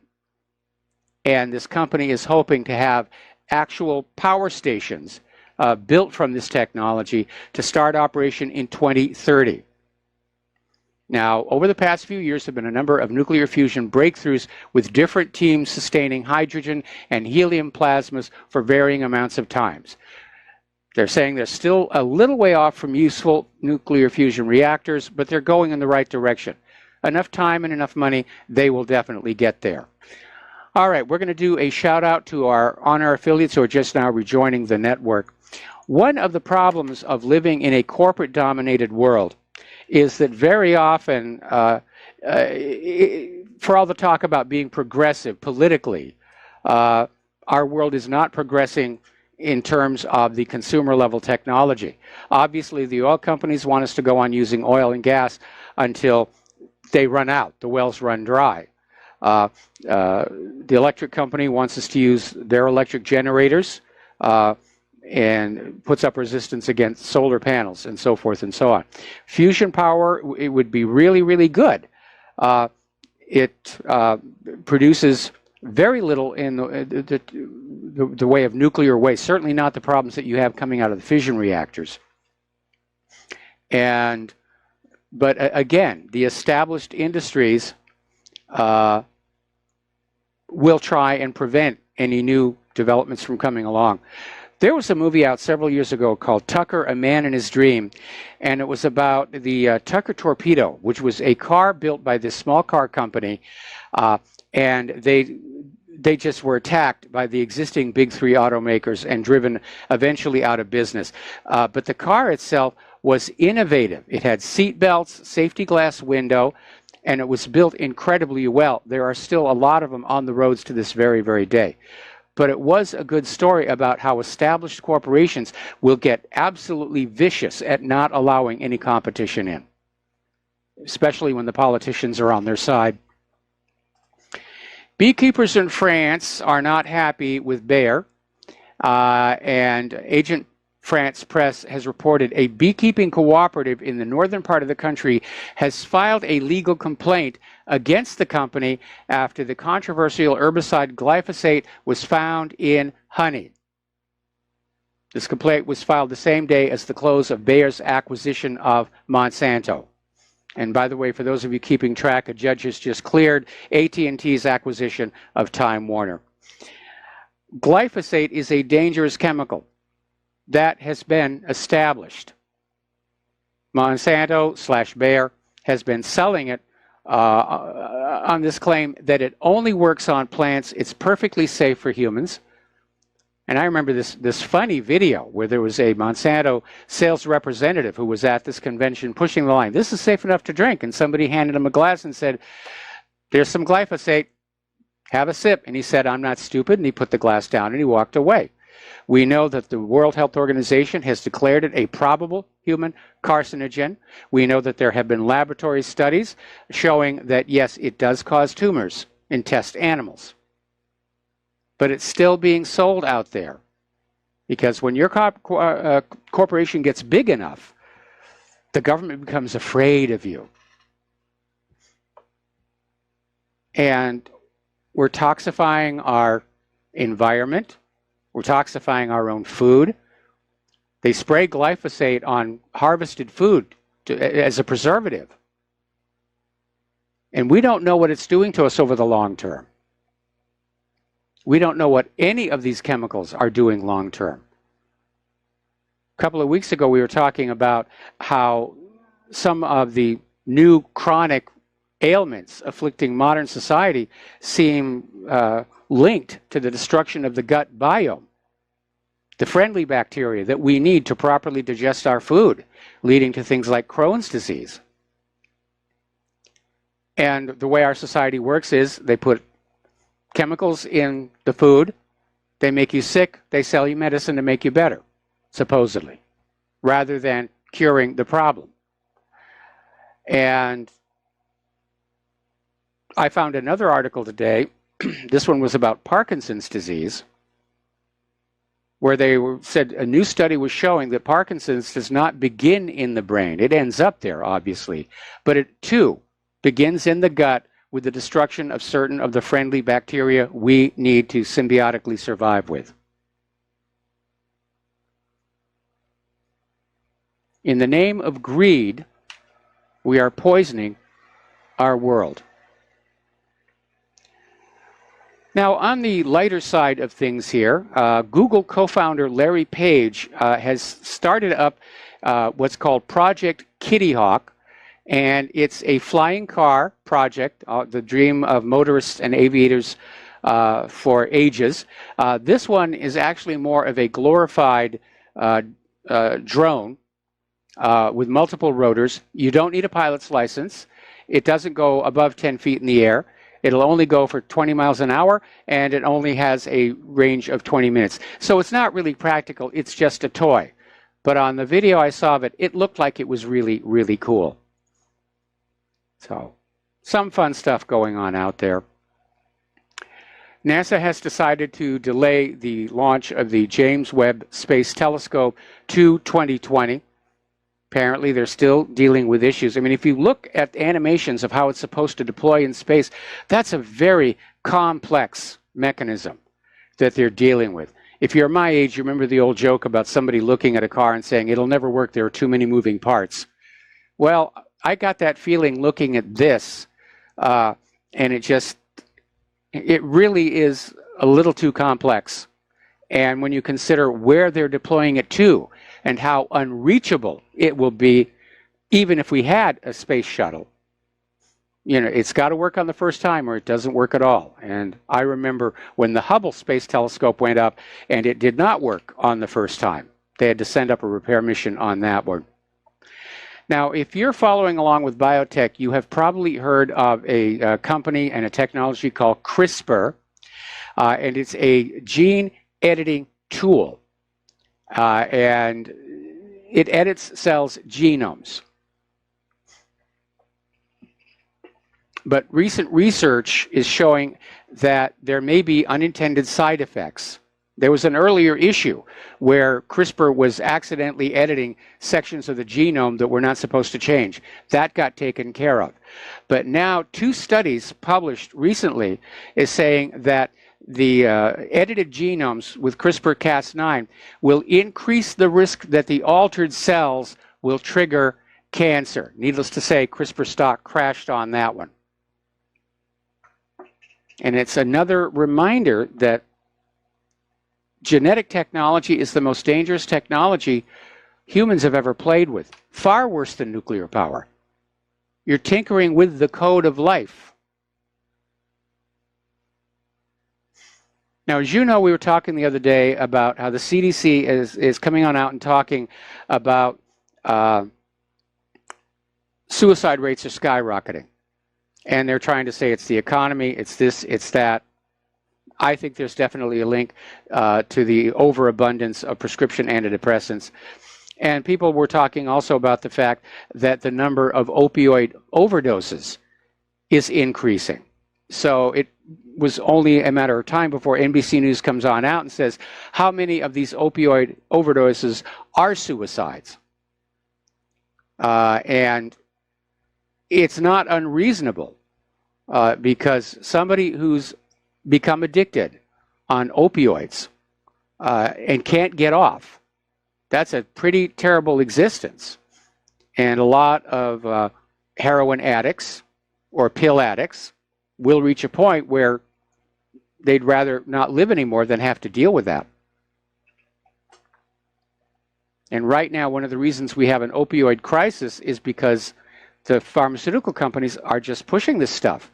They're incentivizing the doctors to write these prescriptions. So, now, getting on over to medical marijuana. As you know, over in Utah, they have a medical marijuana initiative.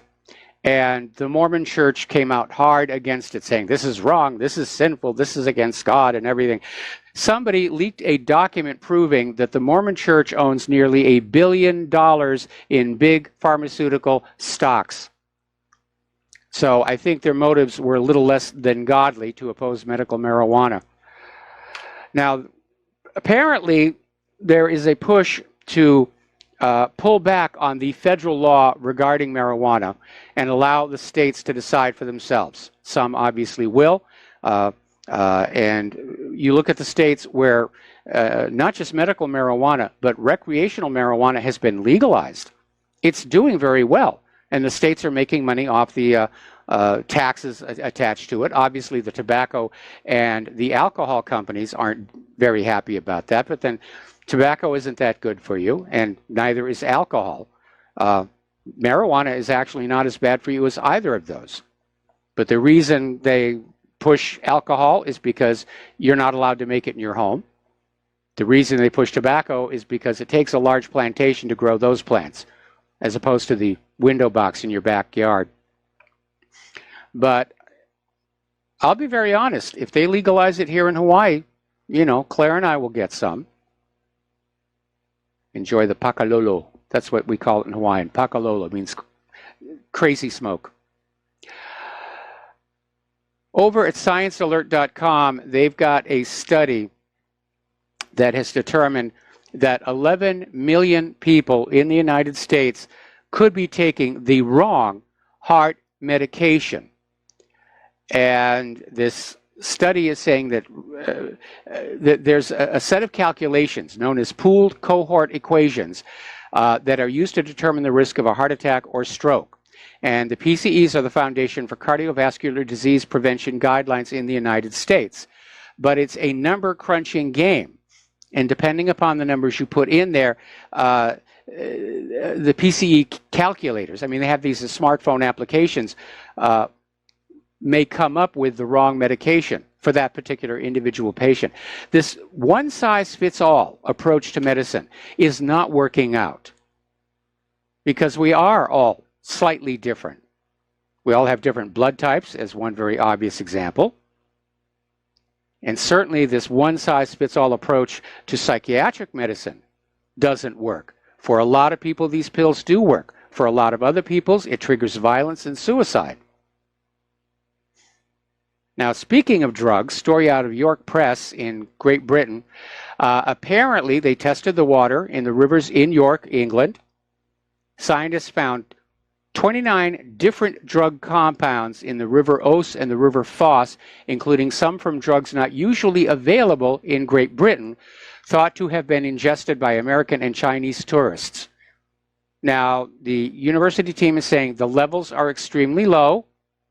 Drinking 2 liters of river water would give you about 1/1,000,000th of a patient's daily dose of one drug.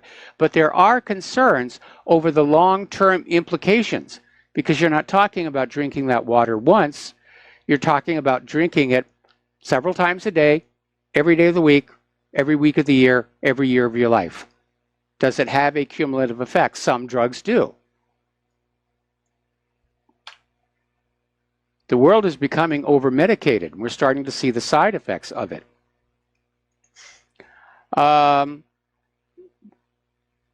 Over in the Daily Mail, they're running a story about how the International Space Station might be doomed. And they're raising the hue and cry because budget cuts to the ISS could cause the U.S. to lose the space race to Russia and China. This is coming from former Congressman Bob Barr. We're going to take a break here for some commercials. We're going to come on back and finish up on this story. We got a few more stories to go, and then we should get some phone calls in here to finish out the program. So we'll be right back.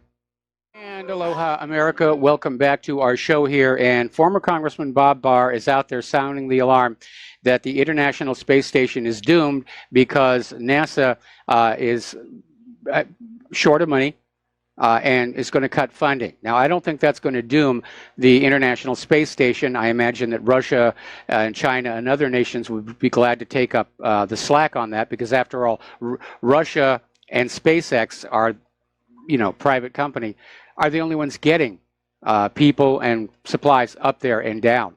So we'll see what's going to happen on that. But what Bob Barr is saying is that because our commitment to space is still relatively weak, that we are losing the space race to Russia and China. And unfortunately, he is very much correct on that. And we couldn't get up to our own space station. And I mean, after the shuttle went down, that was it. Now, SpaceX is trying to make space private, and there may be some help there. But we're spending too much of our money on war. And war is destructive. War produces nothing of any new technological value. Well, yet I take that back. Yes, weapons developers invent new technology, but it's never made public until it's so old it's hopelessly obsolete. But I would definitely like to see less war and more space exploration. Okay, let's go to the phones here.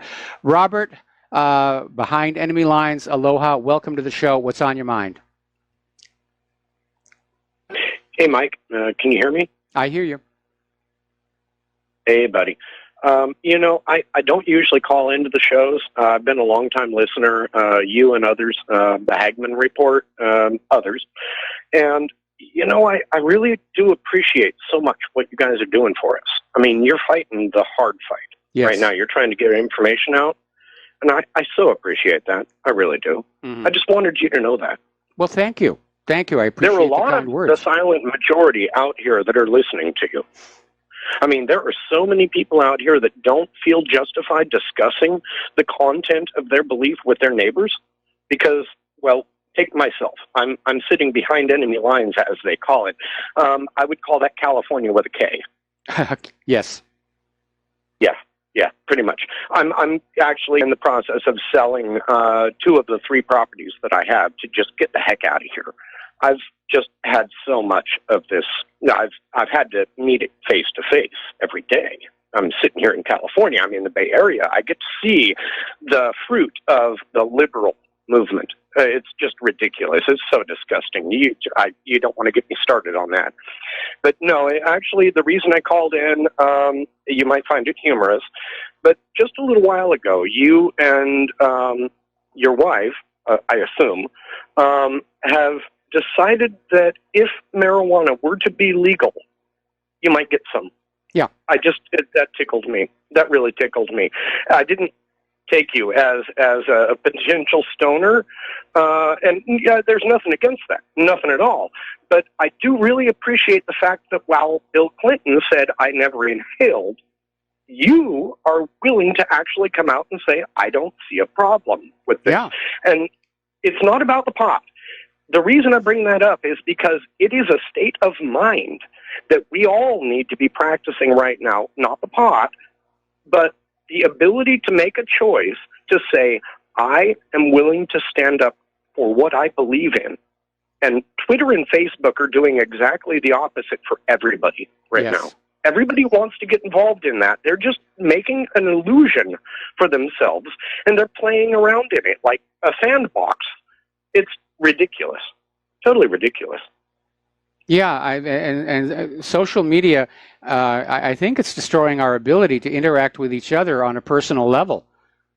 You'll see people I agree with you. Sitting in the same room, texting back and forth to each other, along with the fact that a lot of us old-timers, if you will, are starting to get spinal problems in the neck from constantly the head being down all the time. So there's an issue there as well. I make sure to keep my computer up on the shelf just to make sure I have to look up to see it. Yeah, I have everything up here on stilts as well. Same in Claire's office. I know. I see you on video every day. I'm pretty familiar with your operation there. Believe it or not, Mike, I've done my research on you up and down as if I were a private investigator. I really wanted to really sniff you out and see what I thought of you. And I would like your listeners to know that after everything that I have done to try to find any dirt whatsoever on you, all I have found is a reason to be proud of you. Well, thank you. Thank you very much. I appreciate that.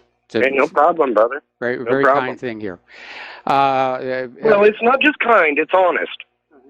It's not just kind. I'm just being honest. This may seem like a strange thing for somebody who used to work in the entertainment industry, but I sometimes get very uncomfortable when being complimented. And I don't know why. That's some flaw inside my makeup here where, being complimented makes me a little bit uncomfortable. So if I seem to hesitate, it's not you, it's me. In any event, Robert, we're going to have to take a break for commercials. It's only soaking it in. That's all right. You escaped Hollywood without a tainted smell. You're good. You're all good. Right. Well, thank you. We got to let you go. We got to take a break for commercials. We have another caller waiting on the line, and we will be right back. And aloha, America. Welcome back to our show here. We're going to go back to the phones here to John up in Humboldt County. Aloha. Welcome to the show. What's on your mind? Well, I was a little bit on the delay side, but you were talking about the company out in Britain. Yes. That created that's working on it. Do you know about ITER? ITER. It's about 200 miles south of CERN. And okay. I think that's where a lot of our trillions of dollars are going to. Just go to their website and it'll blow your mind. But there's a documentary, if you have Amazon Prime, it's called Let the Light Save Us, I think is what it's called. And it's pretty telling. I was pretty amazed that they're actually opened it up to the public as much as they have. But Well, they're building a sun on the planet, just like you said. They're building it. They've been 70 years. They even had batons passed off by physicists. Yeah, I'm looking at the website right now, and yeah, it looks like they're well on their way as well. And of course, all of these are hot fusion systems. And you know, I mean, the Russians were working with the tokamak design. The Chinese have something That's what this is based on, is the tokamak. Okay. Well, the trick is to have a plasma that hot and not let it actually touch anything that can melt, and that's what makes all of these things work. Right, I got you. But if you look at the size of that facility, it's like CERN, man. So I think they're well on their way of doing something. Whether we survive it or not, they're doing it. Yeah. that is a big facility. We'll give you some money for thought there, sir. And you have a good night. All right, thanks an awful lot. And we're going to let you Claire to heal up and be safe, all right? I'm sorry? Okay. I said tell Claire to be healthy and be safe. Absolutely, absolutely. We're working on that. And, you know, the hard part now is to keep her from, you know, she's starting to feel better. And the hard part is keeping her from, like, leaping up and trying to do things she ought not to be doing. So, of course. Velcro helps. A little bit of duct tape, you know. Yeah, that'll do as well here. All right, well, thank you very much for the phone call. We're going to let you go here. Now, up on Mars, there's been this huge dust storm that has hit the Opportunity rover. And it's basically stalling the robot's science work. And these Martian storms, they can be intense. And along with this very fine grit getting into places it should not be, there's the issue of the solar panels getting coated to the point where they can't generate the necessary electricity. And earlier in the dual rovers missions, I forget whether it was Spirit or Opportunity, but one of them, the solar panels had become quite thick with the dust, and it was affecting their ability to generate power. Fortunately, as you know, there are these little dust devil vortexes that dance across the ground, and one of them, just by pure blind luck, hit the rover dead on, swept it off absolutely clean. So extended its mission there. But these dust storms can be intense. They can even involve the entire planet, and they can last for a very, very long time. It's one of the weird atmospheric phenomenon of Mars. They're still figuring out what's going on. Way, way back, when the best that we could do was fling spaceships past Mars once, there was one of the mariners, I think it was Mariner 9, that after the long flight out there to Mars, got there, uncorked its cameras, and discovered there was a huge dust storm obliterating the surface. So just swung on by, and that was basically the end of that. But now with the orbiters, of course, you can just wait it on out. Now this is really exciting. Japan has launched a probe called Hayabusa 2, and its mission is to grab a piece of an asteroid and return it to Earth for analysis. And the probe has already photographed Ryugu, which is the asteroid it's scheduled to start orbiting later this month.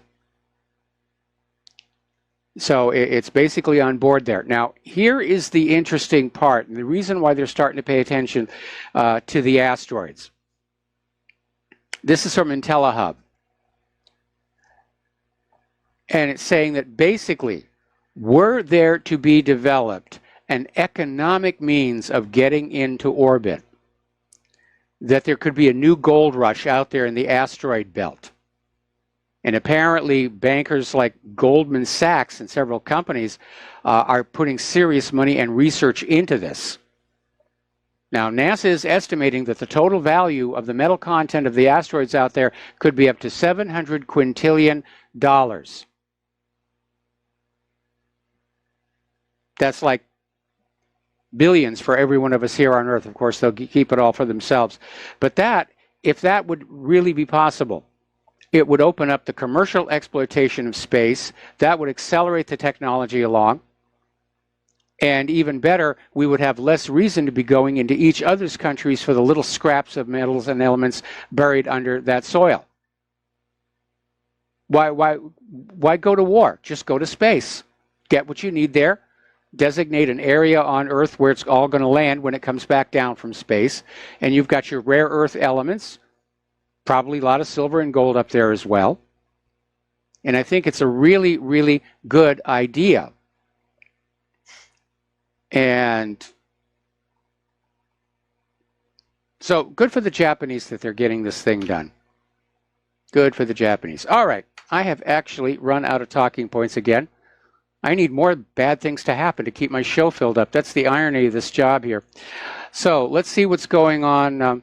Oh, this was a story that just came on in. This has appeared in WorldNet Daily. And apparently the Obama administration has been exposed as engaging in the wholesale destruction and loss of tens of thousands of government records that should have been preserved by law. Now, Thomas Lipscomb, the founding publisher of Times Books, explained at a Real Clear Politics that National Archivist David Ferrero discovered in the process of transferring Obama administration records in the National Archives that many key records are missing. Now, this dovetails with the growing awareness that Obama himself was in charge of this Get Trump operation involving planting FBI spies in the Trump campaign. And if Obama was also tangled up with the Uranium One deal or the Clinton Foundation or whatever it was Hillary Clinton was really doing with that email server, then yes, he would want those records to disappear. So now that has definitely come on out. Just more politics and more corruption. Our government is totally out of control. It's totally, totally, totally out of control. Okay, now, so let's talk about, well, let's go back and talk about the medical industrial complex, because that is a major, major problem as I see it. In the name of more profits, they're selling medications not just to ill people, but to perfectly healthy people, in some cases making them ill in the process. They're selling so many medications that it's starting to get into the environment and the water supply. And we're being reassured that it's not enough to harm us, but we don't really know. Nobody's ever done a study what the long-term exposure to some of these medications can do, especially if it's a medication that you're not supposed to have, something like blood pressure medicine. And your blood pressure is just fine. We have to wonder, what are all these chemicals doing to life forms downstream, like fish that we eat? Do the fish accumulate the medication over the time of their life? And then when you eat the fish, you get a really serious dose of it. Nobody knows because nobody's found out. It's like there's this big thing. Don't talk about it. We're too busy making money. We don't want to talk about what's going on in the environment. And I often wonder, looking at the linkage between prescription antidepressants and violent behavior and muddled thinking, if one of the reasons our government is behaving the way that it's behaving, along with the usual corruption, is they're on these medications and they're not thinking clearly. And that might explain why some of the policy seems so disjointed from day to day to day to day. When I was a kid, pharmacies were very small. And generally, when you went to the doctor, you might not get a prescription unless there was something specific. And you'd use up that one prescription and that would be it. Today, though, the average American, once they fall into that prescription medicine trap, they'll have something like 16 bottles in their medicine chest. And that is really kind of an ugly situation. And people who have multiple doctors, you've got to be very careful about contraindications. Fortunately, most pharmacies now have computer systems that automatically check if the combination of drugs you've been prescribed is harmful. So that's an important step in the right direction. But I think we need to go back to a policy of less medication, not more, because I think we're over-medicated, and I think it's having detrimental effects. But it's all making money. It's all making money. Oh, here's a story that just came in from BuzzFeed. People are still reacting to the summit between Trump and Kim Jong-un. And apparently, former Air Force Lieutenant General Dan Fig Leaf says that the only way forward with North Korea is to talk about the war. And I think he's absolutely right. And that's something that wasn't really covered in the summit. Technically, the Korean War is still ongoing. It's America's longest running war in all of its history. Now, there's been this ceasefire, armistice, if you will, in the DMZ zone since. Excuse me a second.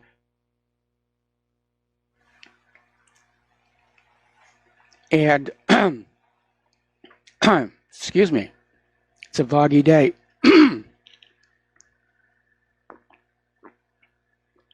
All right.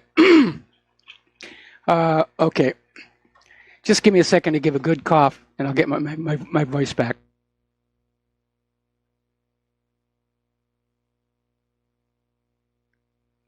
Okay, I think I'm a little better. All right. So, we're talking about the Korean War, and we're talking about how it's still ongoing. There is still that DMZ with the world's largest minefield, and it's time for that to come down. Now, I know that the two Koreas would like to end the war and reunify, but that wasn't discussed at the summit. In fact, in that document laying out the plans between Trump and Kim Jong-un, mentions of South Korea were notably absent, other than a generic reference of the Korean Peninsula. So this general is absolutely right. This has to be addressed. If we're really going to move forward, somebody has to say the war is over. And don't even get caught up in who won or who lost. It no longer matters this many years after it's over. But you got to say the war is over, and you've got to let things go back to normal. It's not like the United States does not have enough wars to play with and keep the military-industrial complex happy. We're dropping bombs all over the place. We're killing civilians in Syria. We're killing civilians in Yemen. How much war does one country really need to have? I think it's what it comes down to. So there's way too much war. But yeah, that's the issue.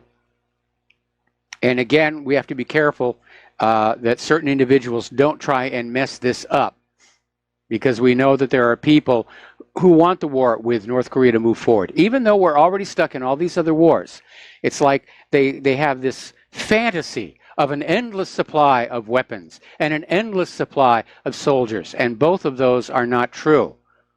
They're running out of ammunition, bombs. They're using them faster than they can make them. A lot of our weapons are old and worn out.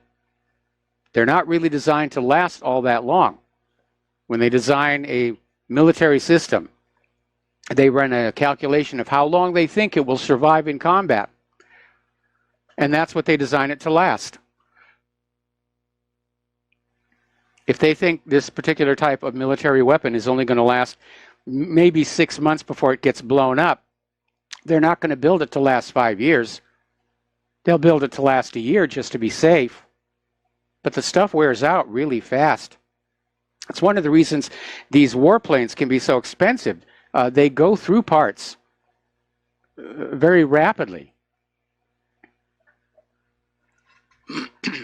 They're after speed, agility, altitude, which they didn't get with the F-35. But they're actually built a lot like, for example, Formula One racing cars, just stripped right to the bone, with all the high tech added on. But how much war do we really need? And I think most of us are very worried that the problem is going to be somebody's going to make a mistake and there will be a nuclear explosion. And everybody will just panic and react in order to get their weapons aloft before their own bases get nuked. Or we could have an asteroid hit someplace on planet Earth, someplace in Russia, someplace in the Great Plains. And everybody says, oh my goodness, it's a nuclear attack, and they all hit the buttons. And so the planetary response to an act of nature, an asteroid strike, would be our self-immolation. We need to go back and relearn the lessons of the original Cold War, just how many times we came close to actually launching those horrible weapons. And that's what they are. They're horrible weapons. All right, we're coming up here on another commercial break. We're going to listen to some words from our sponsors. I'm going to try and get my throat cleared. And we'll be back with the last segment of our program today after these few words. And aloha, America. Welcome back to the show. I got my voice back here from whatever the heck that was. Apparently, the Syrian army is reinforcing its air defenses near the Golan frontier as tensions with Israel continue. This is from a Syrian army commander just earlier today. And apparently in the coming days, additional backup is set to be deployed as the conflict has moved toward the southwest region of the country. Now remember that Syria announced, we're going into the southwest, we're going after ISIS and Al-Qaeda. It's a U.S. occupied area. Syria is saying, don't get in our way. We're just after ISIS and Al-Qaeda. We're going to see what's going to happen there. Meanwhile, of course, you've got Israel that loves to fling missiles into Syria, and I think that's why they're boosting their defenses. All right, we got a caller on the line, Mateus in Canada. Aloha, Mateus. Welcome to the show. What's on your mind? Oh, hey, Mike. Sounds like you're talking about a serious topic still. But mind if I change the topic? Yeah, go ahead. Okay, remember you were talking about those auto dealerships bugging the showrooms so they can hear what you're talking about and use it against you? Yeah. Well, let's use that against them. We can use psychology against them. So what you do is you know that you're being recorded, or you suspect you are, but you pretend that you don't know that. And then you tell your wife, okay, guys, no, you say, okay, here's the deal. I'm going to offer him this, and if he says no, then we're going to go back to the other dealership and just buy that one for this price. But we're going to try to get him down a little bit. But, our real price is this, but tell him it's this. So we can totally use that against them. And they'll think that they'll be under pressure thinking that if they reject your offer that you've already got a backup plan, you're leaving, and that you've already told your wife you're doing it. Well, I know that car dealers have these horrible reputations, and some of them deserve it. I mean, I spent a really long time going to a bunch of dealers trying to find a replacement for our stolen Honda, and the experiences were not always pleasant. But the guy that we finally dealt with, who we were referred to by, friendly connection, personal connection, personal recommendation, actually was very nice, very low-key, very Hawaiian. And we actually did have a very good experience with him. We got ourselves a really nice car. We paid cash for it. We don't have to worry about payments on it. We're enjoying it as much as we can on Hawaii's deteriorated roads. And if I may do another equally sharp topic change? Yeah. Sorry, there's no smooth transitions here. Yeah, real quick, though, because we're almost out of time. Okay, I've seen about 1,000 rapes and murders in my lifetime simulated on TV, but I've actually seen 0 rapes and murders in real life, and I sometimes wonder, how much that affects me, how much more innocent or how much of a nicer person would I be, or more peaceful, or if I imagine going through life never having once see a simulated rape or murder or horrible beating or torture. We all might be a happier population if it wasn't for this constant. Well, I think we're out of time here. I'll tell you what, feel free to call in tomorrow because this deserves a lengthy answer and we just don't have the time. So, Mateus, thank you. We're going to let you go. Please stay tuned for John Stadmiller. I'm sure he's got a lot of interesting things to share with you. Please take what you learn here, share it in email, personal conversations. It's time to bring back the art of the personal interaction. We're losing that in this computerized world. So, we'll see you tomorrow. Aloha, America.